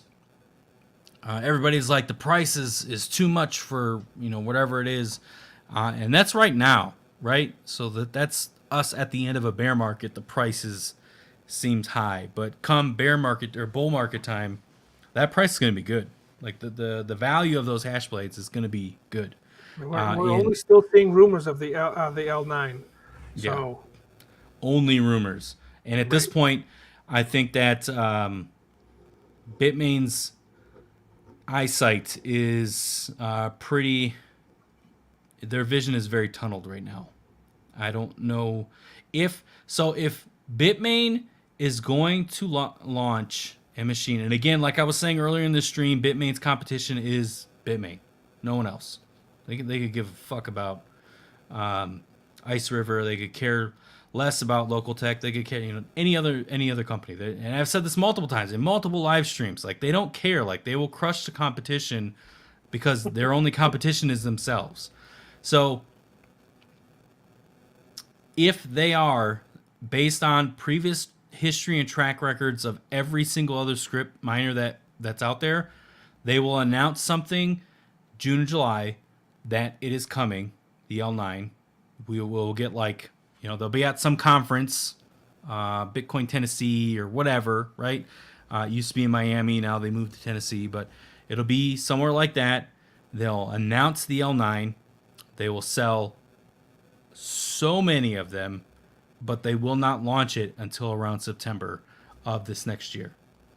So we have until then. And even then, I highly doubt that they will be able to create the same efficiency as what Locotech is bringing to the table. Agreed. Because Locotech basically went back to the drawing board and redid how script ASIC chips should be made and brought that to a foundry. Where Bitmain just has a playbook. They give the designer, hey, well, we're just going to now go to the 6 nanometer chip or the 5 nanometer chip, and let's just roll with it. There's no innovation there. Yes, 100% they will work in an Octominer. You'll have to download the miner that they have, but essentially you're doing that on a Linux version of a USB, or if you want to put a SSD into the Octominer, Absolutely, 100%. Literally, you could throw it into your computer and just right into one of the X16 slots. Connect it via USB because that's where the connections are. It's like you're throwing a bunch of FPGAs in your rig, into a rig. So a bunch of FK33s or the C1100s or something along those lines, and you're just putting a micro USB on one side, and that USB is going into either like a USB bridge port or directly into the motherboard if you have enough USB slots to plug it in. And it doesn't need, and that's the only way it communicates with the motherboard. And they're also looking at other options, having connected through PCI and ribbon cable, so they can put it into like an L3 case or shell. So which that'll be pretty, in my opinion, for us at least at the farm level, that'll be ideal for the most part. Because then if you're just throwing them right up on a rack, you got 3-4 of the hash blades just sitting in there, and it basically looks like an Osprey. I'm excited for them. I don't know why people are so hung up on the price of them right now compared to the hash rate that they're talking about doing and the efficiency. You know, and where they're connected to USB or Type C connector, USB Type C, whatever. They're gonna be they're using all open source firmware and software. It's you're gonna be able to overclock these. They haven't said it yet, but I have a very strong inclination that you're going to be able to overclock the shit out of these machines, and they're going to take it because they're using similar chips that we've seen in the past that we know are robust, that we know can take the heat, and I'm excited for that. That's rekindle the whole when I did with the L3 or the X5, and we're overclocking the crap out of these machines, price point wise, efficiency wise, and the fact that they're not locking anything down. Except for the manufacturing process, I'm excited. Mm-hmm. If we had more liquidity, I think as Coastal Crypto as a whole, and we weren't solely focusing on expanding, my conversation with Mark would be like, how many of these 10 stacks can we get for ourselves? Because I like them. They're launching in June. That's the expected ship, so we got a couple months. I'm pretty sure that we're probably going to get a good, handful of them, and then we already have clients that we're talking to get these in. Yeah, I mean, if you so you guys that are on YouTube, we're also getting comments on Twitter as well. So Mark is trying to read the Twitter comments. Oh shit! One of them is price seems great for the efficiency, specifically the market cap of Script. Yeah, I mean we're mining Doge and Light, dual mining. So I didn't even realize we were I've always getting. been a Script guy. I like Script mining. Yeah, me too. Well, that's literally how we found our company. So, the fact that I didn't even realize that these were coming from Twitter, X, whatever you want to call it these days. Yeah. Elon Musk's Yeah, platform. Mark's over here reading things, and I can just see, where does Mark get his information from? No, he's reading Twitter comments as well. Sorry. Price X. seems great. Sorry, Elon. X. Yeah. X Price moment. seems great for their efficiency, especially with the market cap of script coins. What I would like to see, and maybe if Ben at Local Tech is listening to this, or maybe the next time we have a conversation with them, is trying to figure out how we can do more than just dual mine. Like take these to the next level. Like if we connect to Dutch, NL, or whatever it's called, that one pool where we can mine like 10 script coins in some form of version of it. See if we can do that.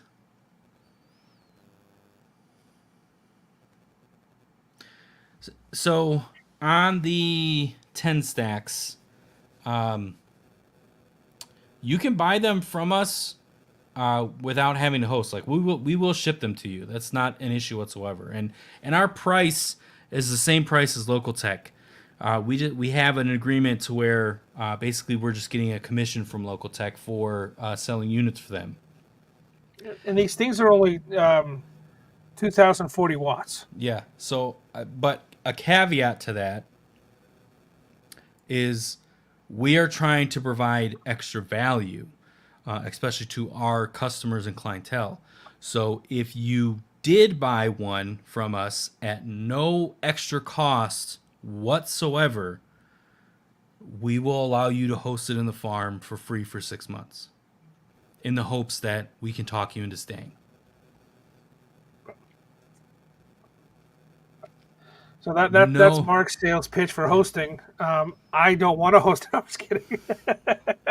I don't want to do shit. No, No. but just kind of talking about the efficiency of these machines.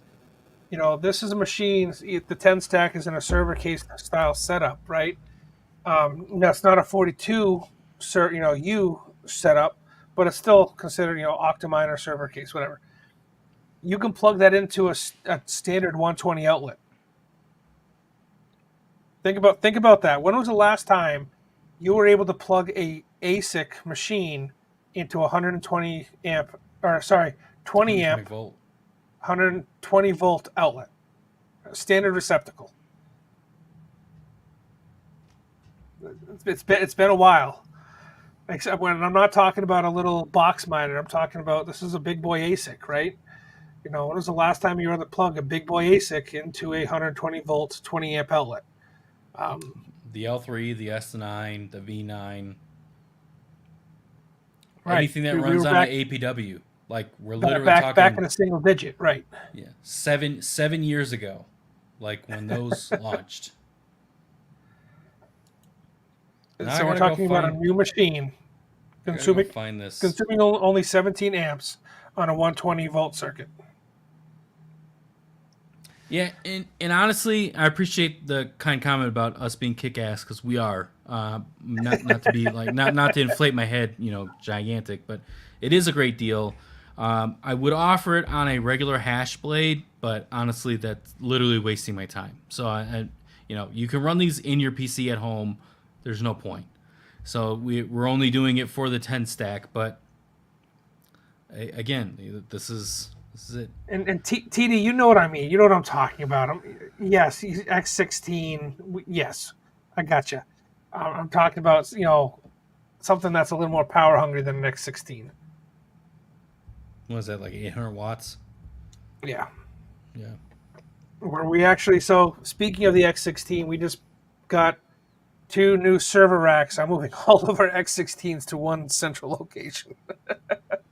We have quite a few of them in the farm, so we're going to put them all in one single server rack, or two or three server racks. I think is what we have enough for. Damn, bro. Where is this? Motor City, you're late to the show, man. We're already like 3 sheets to the wind. Right. I'm 3 in on my 4th, and I'm ready to get some more. I don't know how late this stream's going to go, but I'm sure I'll start we'll hearing wrap from the it up here wife. shortly. I'll start hearing from the wife here soon, I'm sure.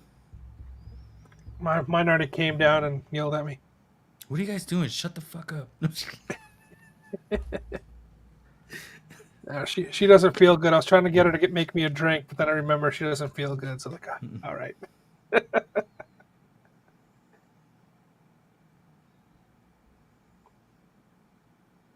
Picking the wife up from the airport.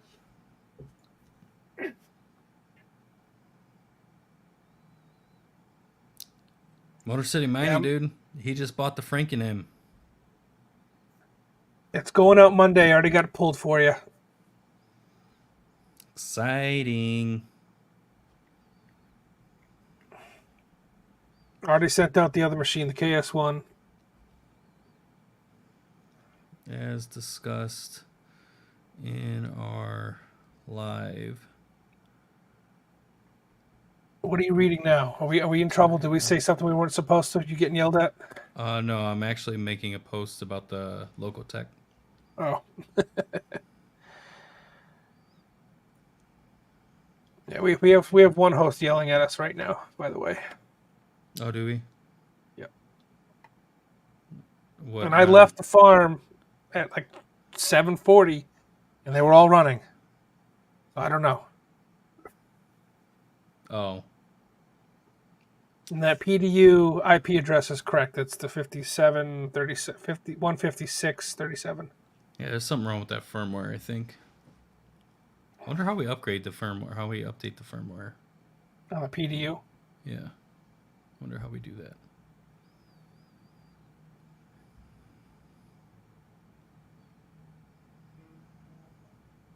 Grab them. I mean, I don't want to say they're limited, but they are doing them in batches. So, that's why we're doing pre-orders now to try to get them out there. Yeah, they're not gonna let, like, based on the conversations that we have, we have had with Ben. They are not going to let like a whale come in. Like they'll only let you order so many, and then kind of just like, hey, you need to wait a little bit before you order more. So like whales, like they'll only be able to get their hands on X amount. It'll still be a large amount, but it's not going to be like a gigantic. It's not like it, with Bitmain they don't care. Like they could have one whale come in, and based on what we've been hearing, at least this could possibly come to fruition. One whale come in and buy all these KS5s so they can control the market and allow the machines to be sold at a substantially larger premium. If that happens, it's going to be real crappy. Hopefully Bitmain doesn't let that happen, but they're not opposed to it. They're opposed to their pocketbook, right? That's all they care about.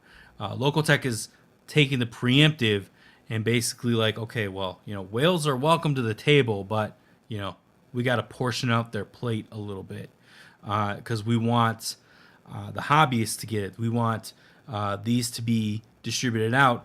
When I was in DC with the other YouTubers and in discussing the vibe I got from Ben and team, because I met the main three for the most part, and then we've had conversations with their dev who happens to be in Norway as well via video chats with Ben.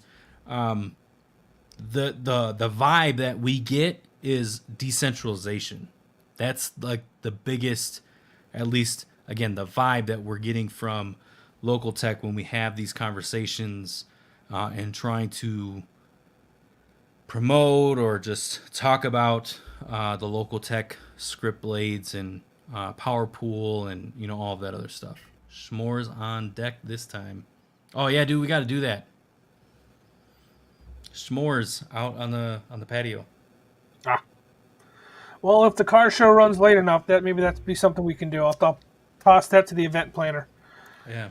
Let's get a little fire pit going. I'll tell her we need about 500 marshmallows and sticks. Let's go.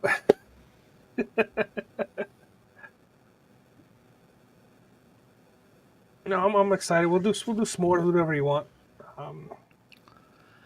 Well, Jean Francois, definitely do it before June, just so you can get it in as they're preparing to launch these out. Don't catch this one on fire. Go viral again, okay? No promises. That's funny. Okay, time to start saving more money for those local techs. Thanks for answering my questions. Very welcome.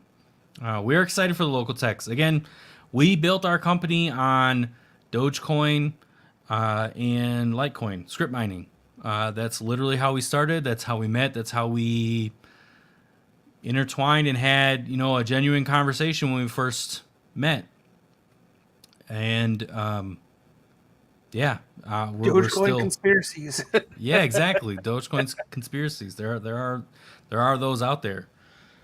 There's ones of conspiracies, and well, I wouldn't say I consider them conspiracies, but there's a lot of misinformation and stuff being hidden. I mean, look at the KS5s right now. Bitmain's mining on those right now. Yeah, well, they mine on everything they make. All right, they're going to mine on them and every equipment that they make until they meet their cost. Whatever cost for them to make the machines, they mine on it until they meet that cost, and then they start selling them for a profit.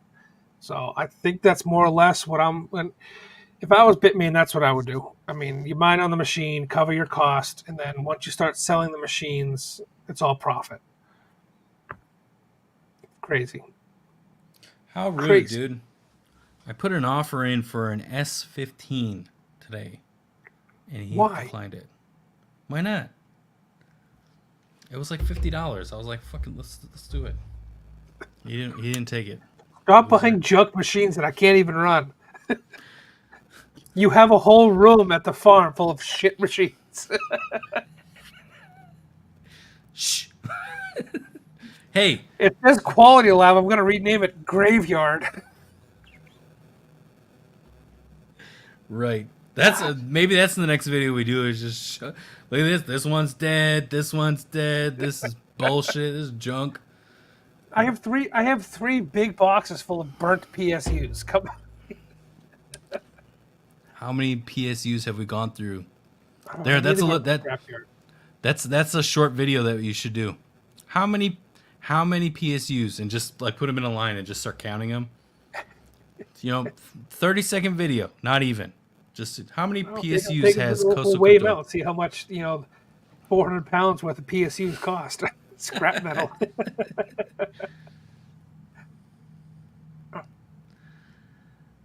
I hear it's a pretty small batch, about 10 to 20 petahash network amount. What are you talking about? The KS5s or the local tech? The KS5s are about 600 machines. Yeah, Is that all they're- it's about 600 machines this run. It's nothing. It's just enough to give you a taste. Yeah. I'm sure some of the Even bigger YouTubers, even the like even Red the Panda, will probably get his hands yeah on one. even the KS3s. I know Vipertech, dude. Vipertech makes all these fake news articles that they push out to blow up their backlinks and stupid shit like that. They said that they got like 1,500 KS3s or made some deal with Bitmain about 1,500 KS3s, and that all of that as everything started laying out when Bitmain started selling them and putting them in the market, and they were getting in resellers' hands. It was all fake. But the news with obviously we're not doing a news article and we're not making backlinks with Coastal Crypto and stupid, right? We barely have enough time to use the forum on our website. Dude, yeah. Even then, I don't like we still need to like revamp our website, and we don't have time for that. But yeah, essentially it's 600 machines is what we've been told from our sources, and I feel confident enough to say that that's kind of what's playing out because they were the one that gave us the news about the KS5 rolling through. It's not, yeah, it's 600 machines. It's not a lot. I would assume that if they're going to continue to do again, I like I was saying earlier, Bitmain's vision is a little bit tunneled right now. I foresee that if these sell out, like they're looking for that. Hey, these sold out in 10 seconds. Like that post that they usually do on Twitter or X, right? These sold out instantly. Same thing. Like essentially, they're gonna do another batch, and they're gonna do a batch, and it's gonna continue, and they're gonna keep mining it. And what we'll see on our end, as the smallers, right, the little guys, we'll see some price attrition, which should be nice. Hopefully, not financial advice. Let's see. Okay, there we go. I do all the time. I dread when I win, and I don't know why. I bought the shitty machine. Right. Same here. Not really.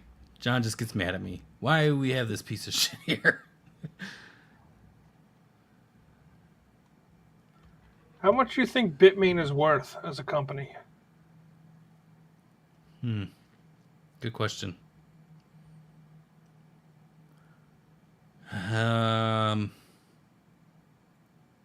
Couple billion. Well, Jin Wu is worth 1.8 billion. He's the current founder of Bitmain. He's not the CEO anymore, right? I don't No, think so. Yeah, it's been passed on. It's got to be a couple billion.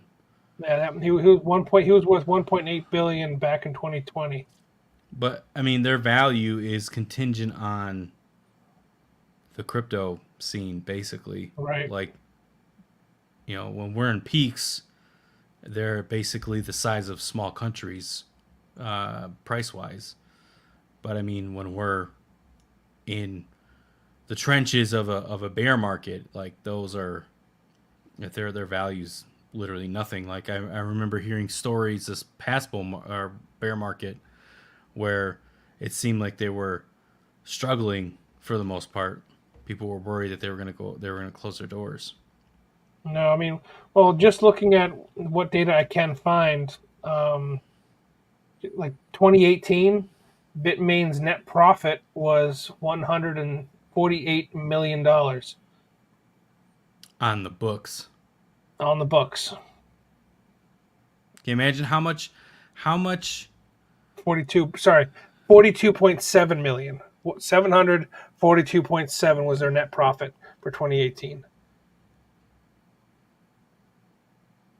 They made 500 million in quarter three alone of 2018.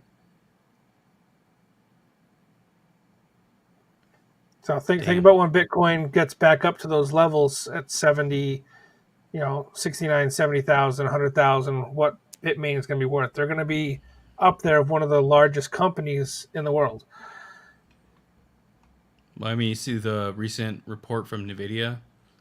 They're bigger than like some of the smaller countries, value Are they? wise. Yeah, like it's just ridiculous. Those Antminer S5 and S3s are very cool. The ones you gave us are very cool. I'm a huge fan of the is it the S4 or the S8? The heaters. S4, I think it is. The ones that were built to be a space heater. I don't remember.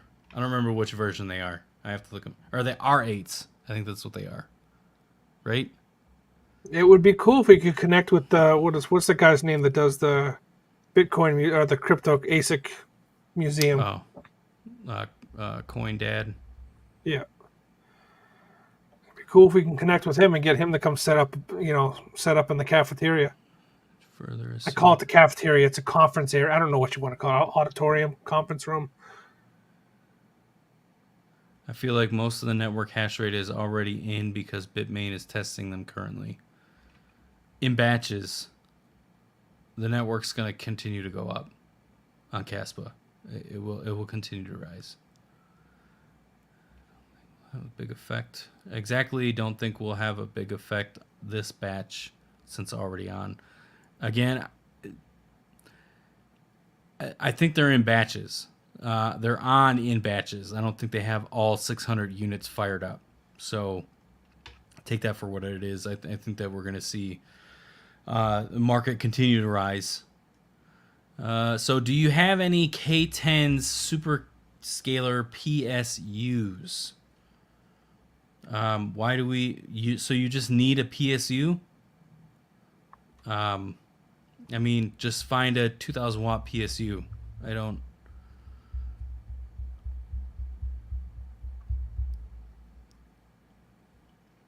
I can What get do one they for you. use? Yeah, I can get one for you, but we don't have them like just laying around. No. I mean, we do have one laying around, but it's connected to a machine that's for a host client, so we can't just give you that one. Whatever happened to Octominer Immersion Machine, the Tall Cube device? Whatever happened to? Better question is, whatever happened to Octominer? Period. Where are they? Where's the innovation? What's going on? Like, I only know of units that are coming out because Vistang from Terra Hosting is, still selling, the R8 units and such, or renting them out. Where is Octominer? To fall back on the PSU question for the superscaler, reach out to Veteran Miner. To be honest with you, grab yourself a cheap generic PSU. Server That PSU. does what 24. What is it? What it needs? 1200 2400 watts. watts and yeah, so like a couple HPs or a Dell that's on 240 that can do 15 or even the big ones that Parallel Mining sells 2600. I know that they're sometimes can be hit or miss, but And then I I mean, just grab a cheap generic PSU and send it over to a veteran miner. Have him put his cables on there for you, or have him right. make cables and you put them on yourself. I mean, that's the only bad thing about these super scalers, these K10s, is it's what 4 PCIe 6 pins per board. I Ground, think hot, it's hot four. ground.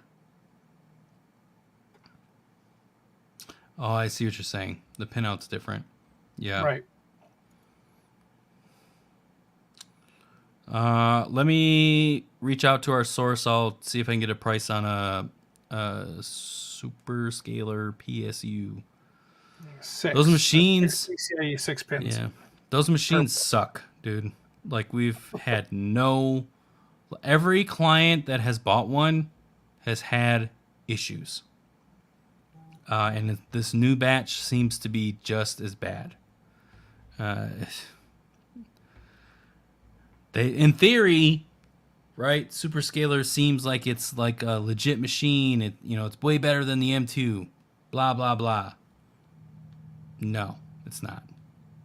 I would even make the argument that it's literally Well, made by Ball Miner. I think half the issues people are running into is they're trying to set them up and they're locking the SD cards that run on the hash boards. Half the issues with these things is each hash board or hash blade, whatever you want to call it, has two SD cards that it needs to operate correctly.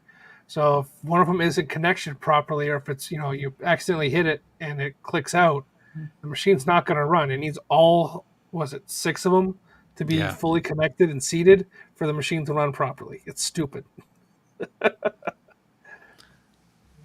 You're running ribbon cables. Run the data to the ribbon cables. right. Not not fun. Oh, hey, Fred got back to us. Yeah, we gotta talk Okay. about that and figure that out. Well, hopefully we'll get that in by Monday or Tuesday. We can get it out to him. Right. Uh. He said it Anyways, was triggered Friday, so we should see it. We should see it Monday. we got last bull run ETH on GPUs were incredible. I am kind of hoping, right? Like I don't know why. I just have this feeling that Caspa will get to a point where mining on GPUs is worthwhile again. I have nothing to back that up. I just have this gut feeling that Caspa will be ETH this bull run. And then you'll get people, like Vosscoin. I was mining Caspa when whatever he was saying. No one was there in the bear market when I was mining ETH. I remember when he would say that, but I think, yeah, I don't know. And if you think about it too, like this last bull run when ETH was making its strides, like GPUs were only getting fractions of a piece of ETH, right? ASICs were already rampant on the market. They had the E3, the E7, the E9 wasn't there yet. Was it the E8? Is what they called it, right? It was like it was basically a local tech 10 stack of GPUs. I think it was E7 or E8, one of the two. Super expensive to get over here. I don't know. I just have this feeling GPU mining on Caspa will be back. Uh-oh.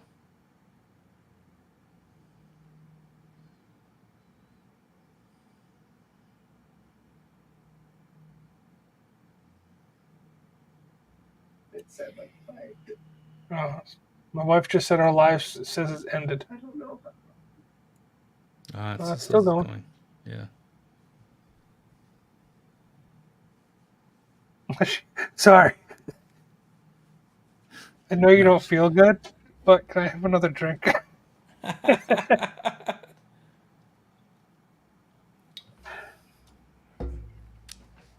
I will. We will. We will end it soon. Yes.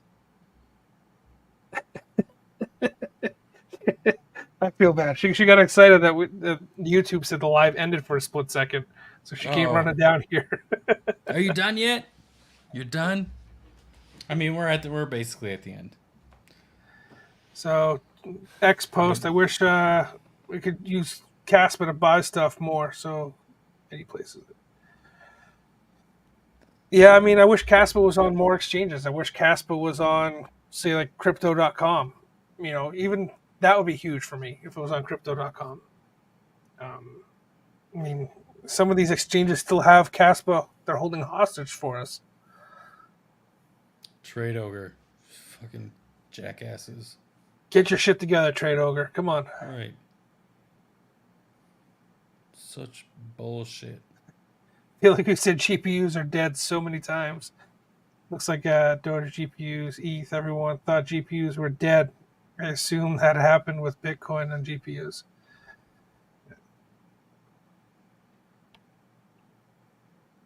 We'll see Locotech come out with the GPU hashblade style machine for Bitcoin next. Maybe. I don't know.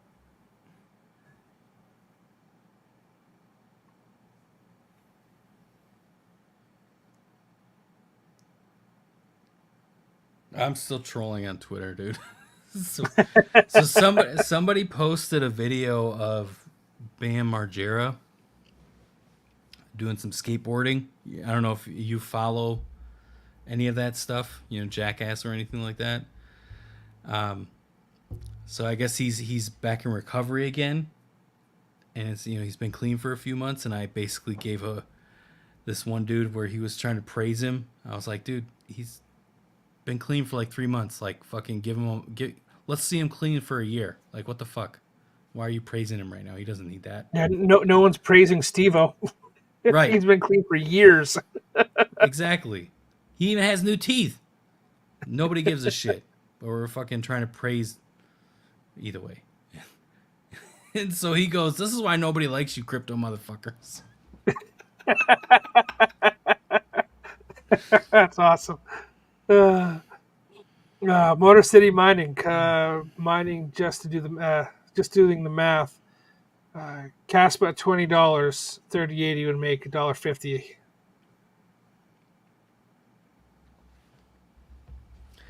Dang.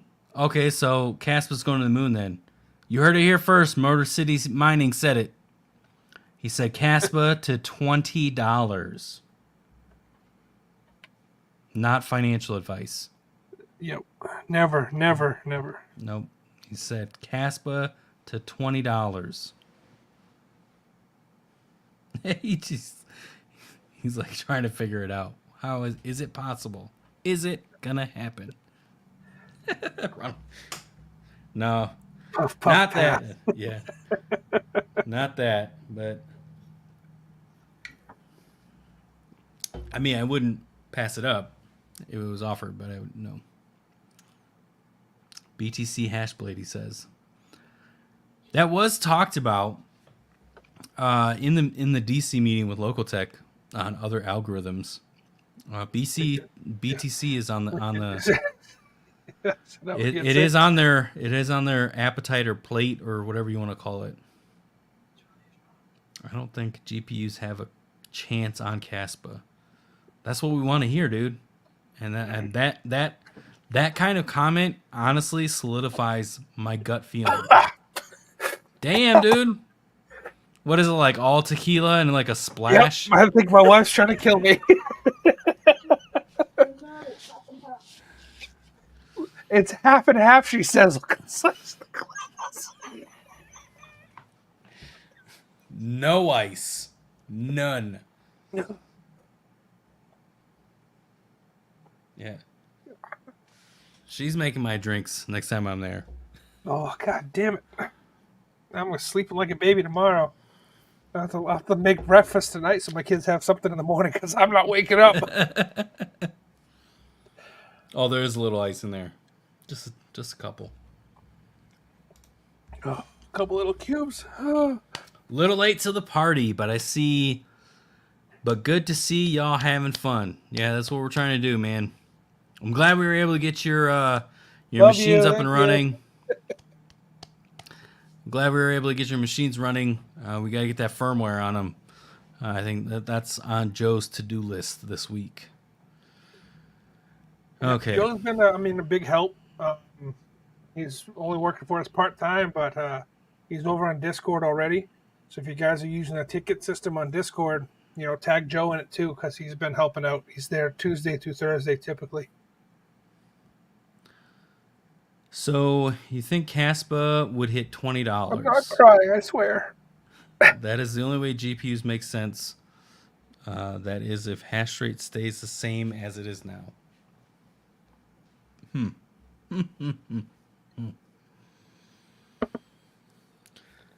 I mean, I said earlier, my expectation is, Caspa's to hit $1, but beyond that, I can't.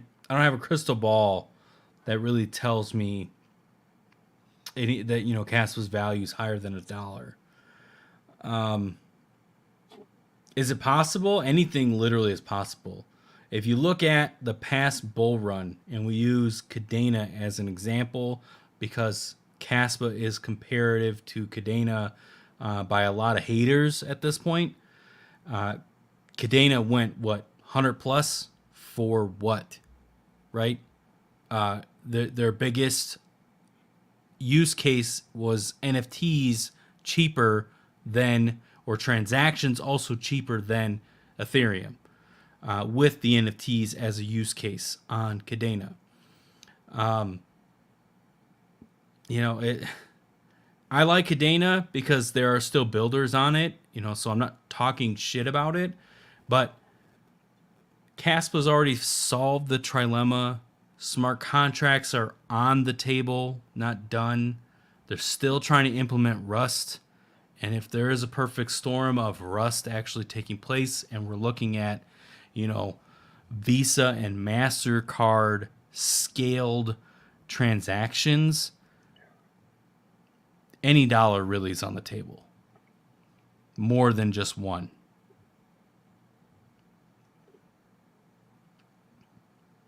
So, it's I just have a hard time myself seeing anything above $1 because I don't see it there right now. But really, the number is just question marks as to if we're going to compare it to fiat. For all we know, right, Caspa becomes something similar to what Bitcoin should be, which is literally what Radiant was built to kind of mimic. And then people are holding it, right? They make it some form of store of value, and the transaction levels or the volume of Caspa, because people are using it constantly because it's cheap and almost free. And at the same time, there's just a lot of big pockets, basically deep pockets they're hodling enough of it. It could be something similar to that.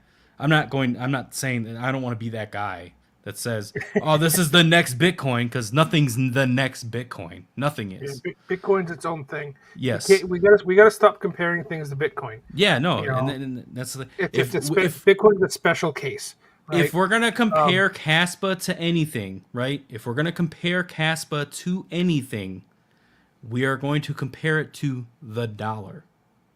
That's what we're gonna compare it to. And so if we're going to compare it on a level of transaction, without the capability of just making any of it up, like it just poof, there's more Caspa. Caspa's $1. But I also made this argument before this last bull run that Doge also had the capability of being like $1 and tendered as much. So I don't know. I'm just a guy on the internet. I don't know anything. Oh, so Doge, Bitcoin's its own thing, right? We're past that. Doge is great. It's fun. It's a meme.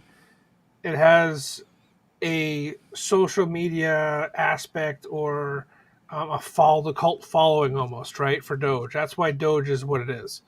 And it pumps with Bitcoin and Litecoin and all those ones. Caspa getting to $1, we're going to see Caspa hit $1, in my opinion, when it gets. We could see it prior to, but more, I think we're going to see it most likely hit when we get on a major exchange. When we get to crypto.com, when we get to Kraken, when we get to Binance, when we get to a bigger exchange, that's when we're going to see Caspa really kind of take off, right? And that's just having access to Caspa. And then Mark was also talking about utilization of the coin. So that's a whole nother pump amongst itself. So you're going to see access to it. It's going to be more widely traded. We're going to see a pump in volume.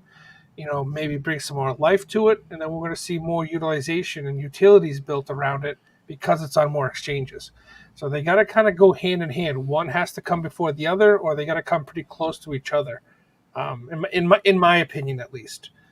Doge being an OG crypto, it's been around. It's on most exchanges. You can get Doge just about anywhere. It's a trading pair for Bitcoin all over the place.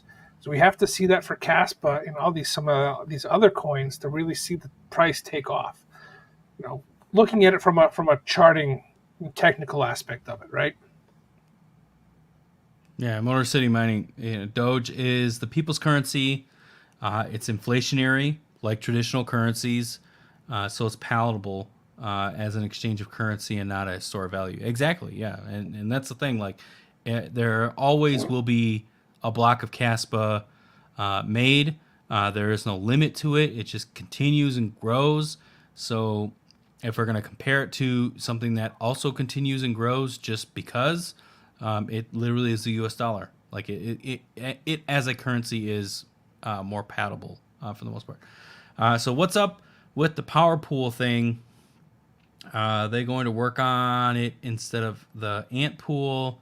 Sorry if we already covered it. So that's in reference to the KMC firmware. Sorry.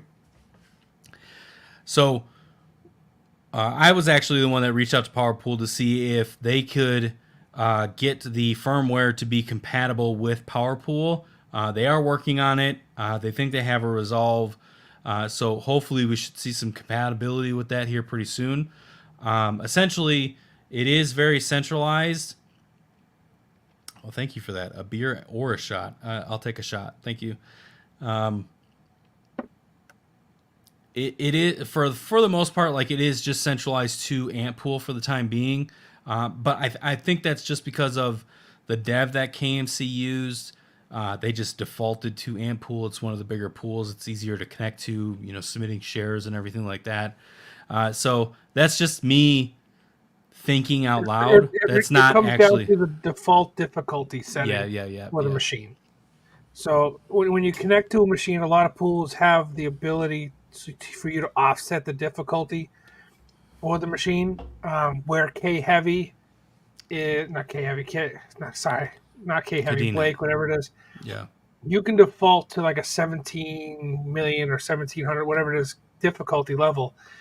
Or you can you go to the default difficulty. And when you default to, the standard difficulty to the pool, it takes a little bit of time to ramp up. And with the new firmware, it wants to be connected to the pool immediately.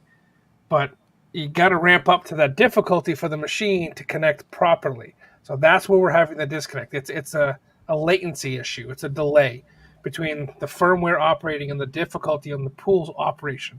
So what they have to do is they either have to slow down the difficulty, or not the difficulty, but the ramp up process of the machine, or they got to give time on the pool side for the machine to connect properly. And that's more or less what they're doing, is they're giving these machines with the higher terahash and a little bit longer time period to ramp up to that difficulty of the current network standard or default at the time. That makes sense? Probably not. Either way, PowerPool is working on it on their end, and it sounds like they have some form of resolve, but we're still waiting for them to say go ham.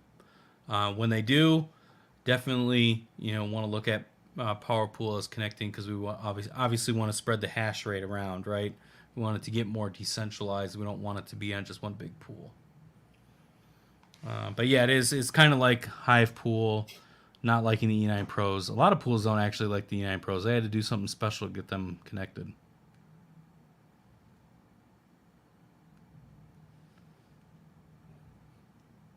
They're also bringing ETC hash on Power Pool here soon. That's a leaked. I don't think we're supposed to talk about thing, but We haven't signed an NDA. Haha. Sorry, bad.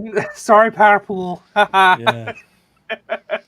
No, they don't fucking take our deal away. Like They're not going to take our deal away. We're that's true. fun. We're, Yeah, we're, we're not we're not some douchey crypto bro.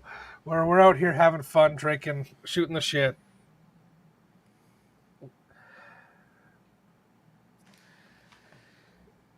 Power Pool or just any pool in general. I don't the E9 Pro. Power Pool. So if there is issues connecting an E9 Pro to Power Pool, we have a direct connect to the CEO of Power Pool. So to give a little bit of background, like when we're dealing with partners, when we're dealing with things that we're trying to provide value to our community or you guys in general, when we're doing things here at Coastal Crypto, like we're trying not to just get into the mega corporation of things, right? Like we're not trying to, like when we're establishing a relationship with someone and we're actually gonna shill it in some way, shape, or We form, are or against making money. We do yeah, not like to make money. right. I guess. But what I'm getting at is we're building enough relationships to where like if something's up, right? We're trying to connect a machine to a pool, it's not working. Like I have a direct connect to someone that can actually make the change, right? Or they know they can tell their guys to make the change. So those are the relationships that we're looking for at Coastal Crypto. So if like they bring ETC mining onto the Power Pool or ETH hash or anything like that on a Power Pool, we have a direct connect. Hey man, the E9 is not working. Can you help us out? Or is there a resolve? Let's do this Do you right not now. care? Yeah. We'll come back. We'll make a short out of this whole section. This 1 minute short. If you guys are using PowerPool and you have something that you'd like to see changed or like to see implemented, reach out to us and we can help direct you, get that information directly to the people that make the changes on PowerPool. You know, Not go to ahead. not to boast or anything like that, but when we were having our initial conversations with the guy at PowerPool, he had asked if there were like features that we would like to see or anything like that. Like he just asked us, and I had made mention of a couple like auto refresh. There's no auto refresh on there, so he's now working on an auto refresh for the website. And even at the time, someone made a comment of like, "Well, you guys really like to watch your hash rate a lot," and I said it's not really us liking to watch our hash rate. It's everybody, all of our host clients make it known to us at least that they like to watch their hash rate. So that's they already started working on something that we asked them to implement, which is crazy for the most part. You never. I'm not going to get that same experience from a company like Antpool via BTC, things like that. So, okay, can you put a channel on Discord for just PowerPool? That way we can put info and suggestions there. Boom. Pretty sure we can.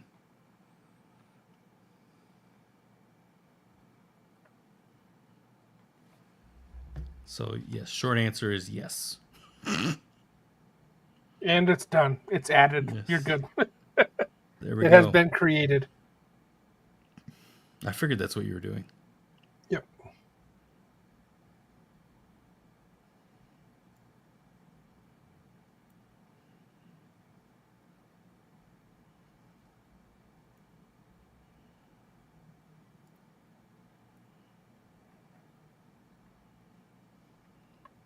As somebody put up, Bitmain's dominating the competition once again. I'm like, what competition? All right, just figured might save some time. Yes. Get the Discord going. Yeah, I'm trying to adjust, make changes to the Discord a little bit. I mean, like our ticketing system that we just launched in there, we finally got that figured out for the most part. Um, I don't know, like we just different things. I don't like. At some point it'll be like there's just too much going on in Discord, but if we can minimize and figure out who talks where, I think that we can, add additional features within Discord to keep the community going. I like Discord. I mean, we've been introduced to a bunch of different services, Slack channels, and Zapier, and Klaviyo, and I keep coming back to, and we keep coming back to Discord. We can send large files. We can send, whether it be pictures, videos, or firmwares, whatever else, back and forth to each other. We can create group chats with our techs and you guys. Discord has it all, and it's free. I got no complaints. I mean, it needs to be more widely used, I think, in my opinion. It's not. It could be more secure, but beyond that, it's good. What's that? I say it can be more secure, but beyond that, it's good. It's fine. Yeah. Let's not share wallet information or some shit on the. Right. I mean, obviously, I think a lot of that comes down to user error. Right. Here are my private keys. Right. Maybe one stream we should like throw some crypto in a wallet somewhere, and like during the stream we should flash the private keys, and then just keep going. Even just like put it on a piece of paper. Whoever gets it gets it. I mean, I don't remember. I don't know if you remember or not, but before we were really close to crypto, we were, when I was still side hustle enterprise, we did the whole Dogecoin lottery. Yeah, I do remember that. We could do something like that again. We could do a Casper lottery. We got to be careful with those, right? Don't we?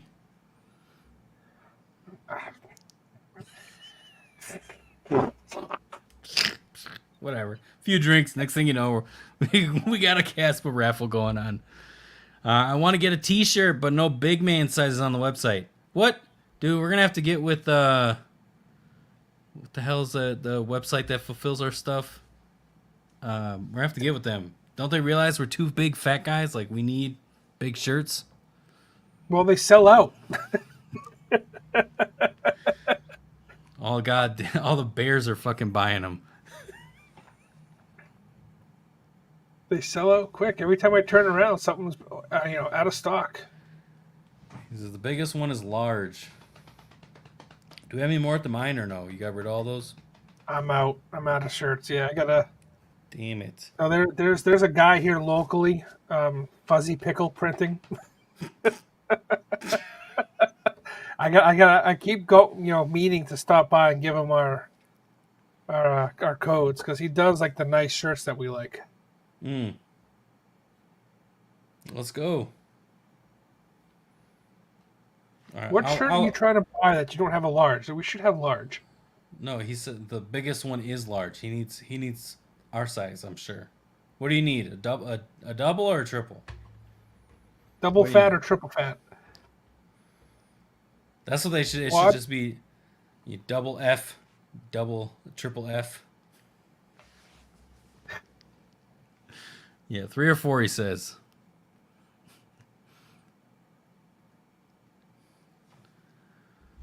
Printful. I like the sizes of 3s. I usually wear a 2X, but 3s are, at least with our gear, 3s are more comfortable. Fucking talking about shirts. Where we just went in depth with Caspa and all this shit. Now we're talking about shirts.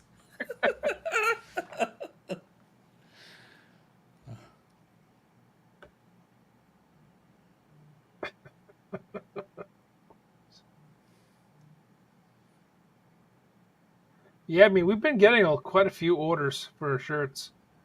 Yeah, I know. Shirts and merch. Flakes have been really popular too. Like I think we need to do a bigger flag. We need to figure that out. We need a better printing service. I mean, right now, so we use, for disclosure, we use Printful because Right. we don't have any of our own merch. I mean, at some point in time, maybe we'll do like a couple racks in the lobby when you walk into Coastal Crypto. You have a couple racks of merch. Um, but right now we use Printful, so we're limited on what we can do. What shirt were you looking at that they only have a large? Describe the shirt that you were looking for.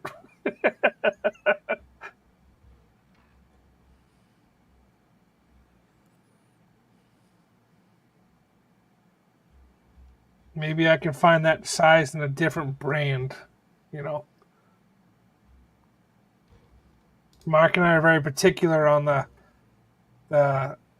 material that they're made out of. Yeah. I got to get like those the Gideon brand. It's got to be breathable and like soft.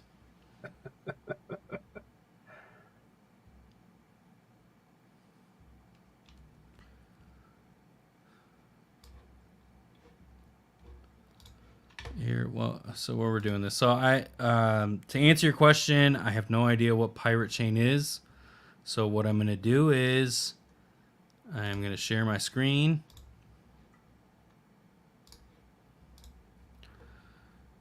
So let's look at pirate chain all together. So the first thing that I did, can you see it? You can see it, or no, John? Can you see the? Yep. Okay. So I think I just went to their main page. Don't like the rainbow crap. Oh, come on, man. You don't like the tie-dye rainbow? No, he just wants a regular Coastal Crypto shirt, man. What is pirate chain? My first, just kind of scrolling and seeing this right here, taking privacy to the next level. I think Litecoin immediately. So at that point, in my mind, at least, I gotta sit here and think of like, okay, how is this different than Litecoin altogether? You know what I mean? And it being a pirate coin like that already piques my interest. I'm a huge fan of anything that's related to like an actual pirate. So this is kind of pretty cool. Like I've gone on the Pirates of the Caribbean ride like 100 times at this point at Disney. Like it's one of the boringest rides ever at Disney, and I've gone on it like a million times.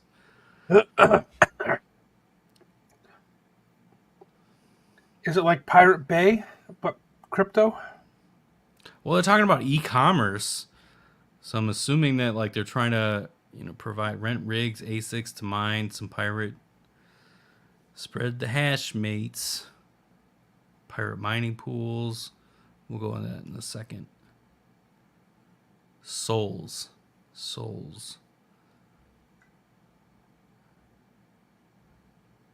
what algorithm are they on? Anonymous digital cash, just like everybody else. Okay. Privacy focused, just like Litecoin. Encrypt peer-to-peer transaction. Yes, okay. ZK Snarks.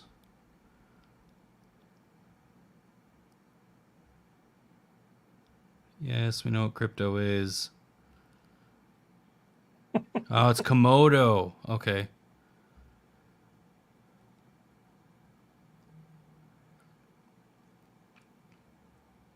Number says it's Zhash. Yeah, they're on the Komodo algorithm.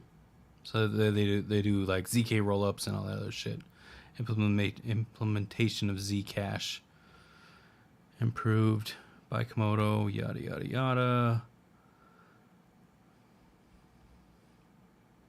Oh, they've been around since 2018. Okay.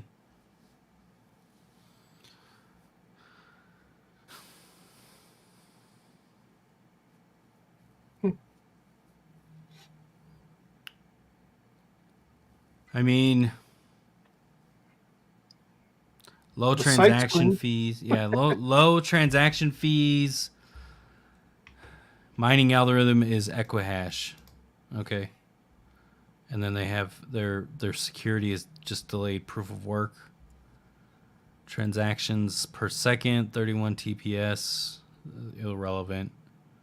Everything's literally faster. Block halving every. Okay. I mean, they're saying all the keywords. Accelerated emissions. Every two. I don't know. This, to me,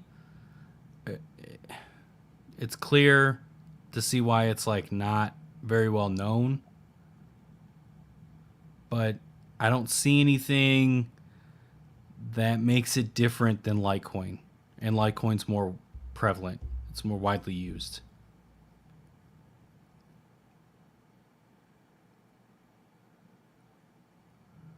And they're even telling you that not all transactions are shielded or privacy.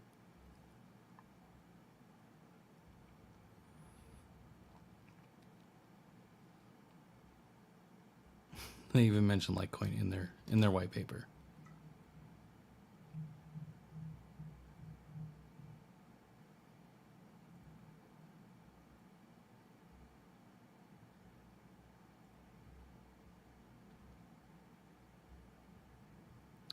For me, I mean, I would put a rig on it just to start accumulating a bag.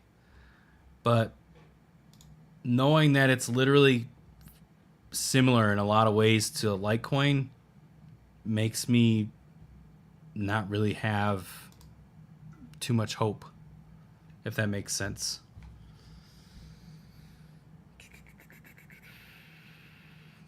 I'm soloing on a Z9 Mini and a Z11. Okay. Pirate Chain. R. Your Their friend. ticker. Yeah, it's ARRR. R. Their ticker symbol. Your friend Andy. Your friend Andy. I mean, he's made a lot of good plays. I'll be honest with you. But again, this is Litecoin. It's Litecoin. It's Litecoin on Zcash. I don't know. Market cap is only 34 million. Yeah, it's not a lot. It's a small cap coin, so I mean, there are cases for this to be a solid play with little investment. So, how someone was saying they put, a Z9 on it. Dude, you can get them Z9s cheap on eBay right now. Damn, it had a huge spike in 2021. Everything did. Yeah, but not like this. I don't know, man. What do you think? All-time high, 18 cents. All-time No, high. all-time high like It was like $14. Oh, this he said 16.90.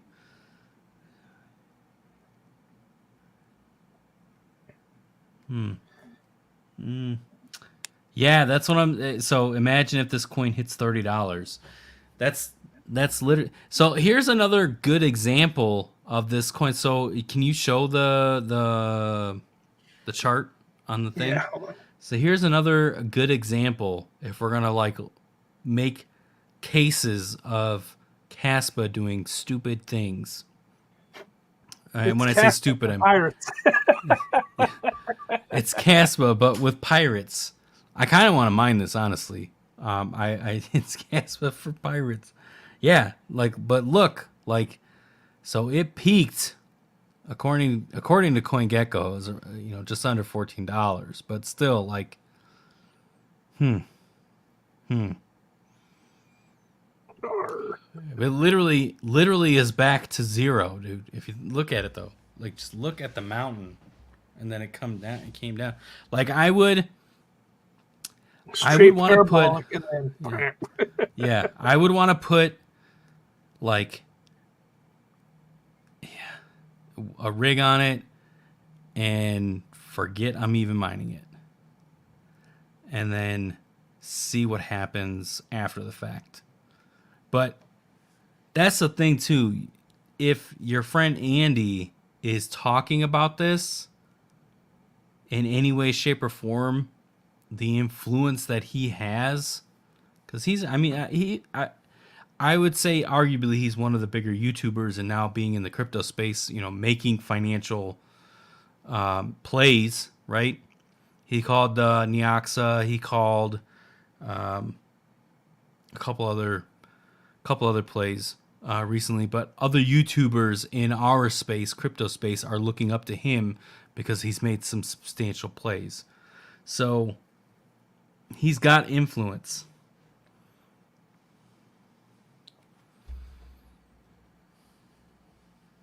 What mine's Zcash?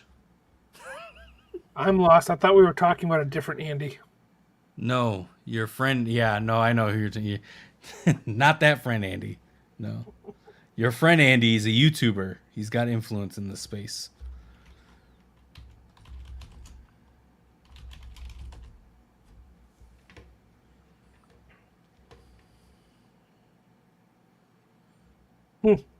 Interesting. I mean, I say go for it. I mean, I wouldn't mind having a bag.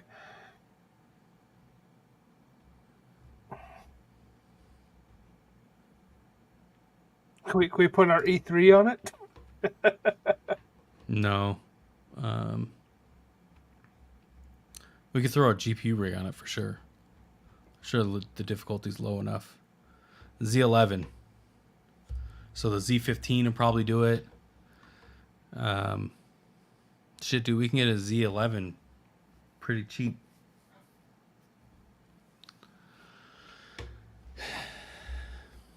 All right, let me see. Mark's are no, see. Look what you did. Look what you did. Look at Mark is looking up the price of these machines right now. He's texting our supplier. Hey, can you get me a Z11? I need a Z9. Can I have it? What's the price? Yeah, I mean, Z15. Let's go. if I can get a couple dozen of them. Well, Z15, I mean, you're talking like maybe 1,500. Like, not the Pro, but the...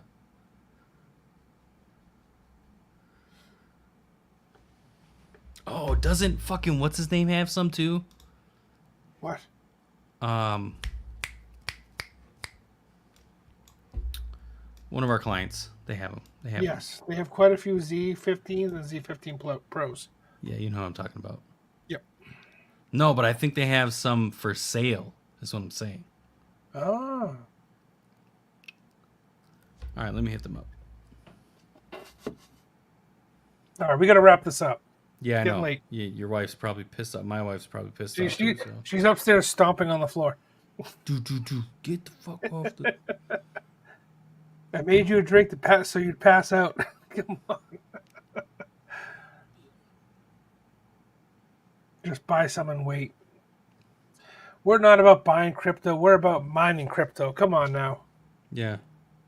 Like, dude, if I can get like a Z11 right now and like maybe like a wind turbine, right, for a couple $100 or something. John, here's a project for you. Let's figure it out.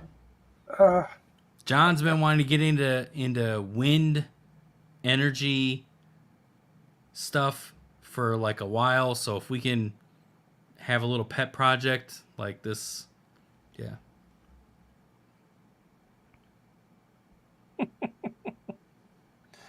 All right, I think that's it. We're done. The stream is over. We're gonna kill it right here. All right, dude. Hodl the What do you hardware, guys not got? the coin, We're dog. done. I think we're good. Yeah, 98% plus mined already. Oh, he says mining is almost it's almost mined altogether. Whatever. I'll have fun with it.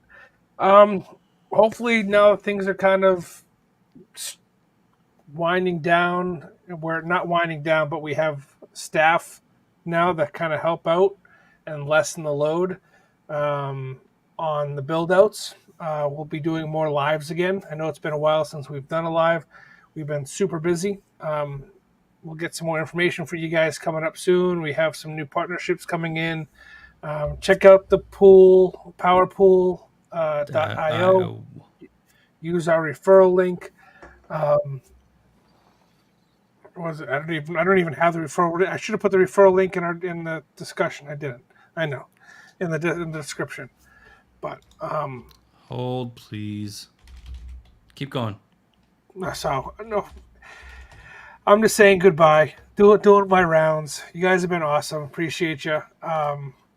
So we're usually live on YouTube and Twitter at the same time. If you're on here and you want to join the conversation, message us on Discord or right away. I'll get you an invite. You guys are always welcome to join the live stream with us, not just in chat, but if you got a webcam and a microphone, you can join in with us and have the conversation. Have a few drinks with us. So next time, guys, appreciate you. Hit that like, subscribe button, and talk to you soon.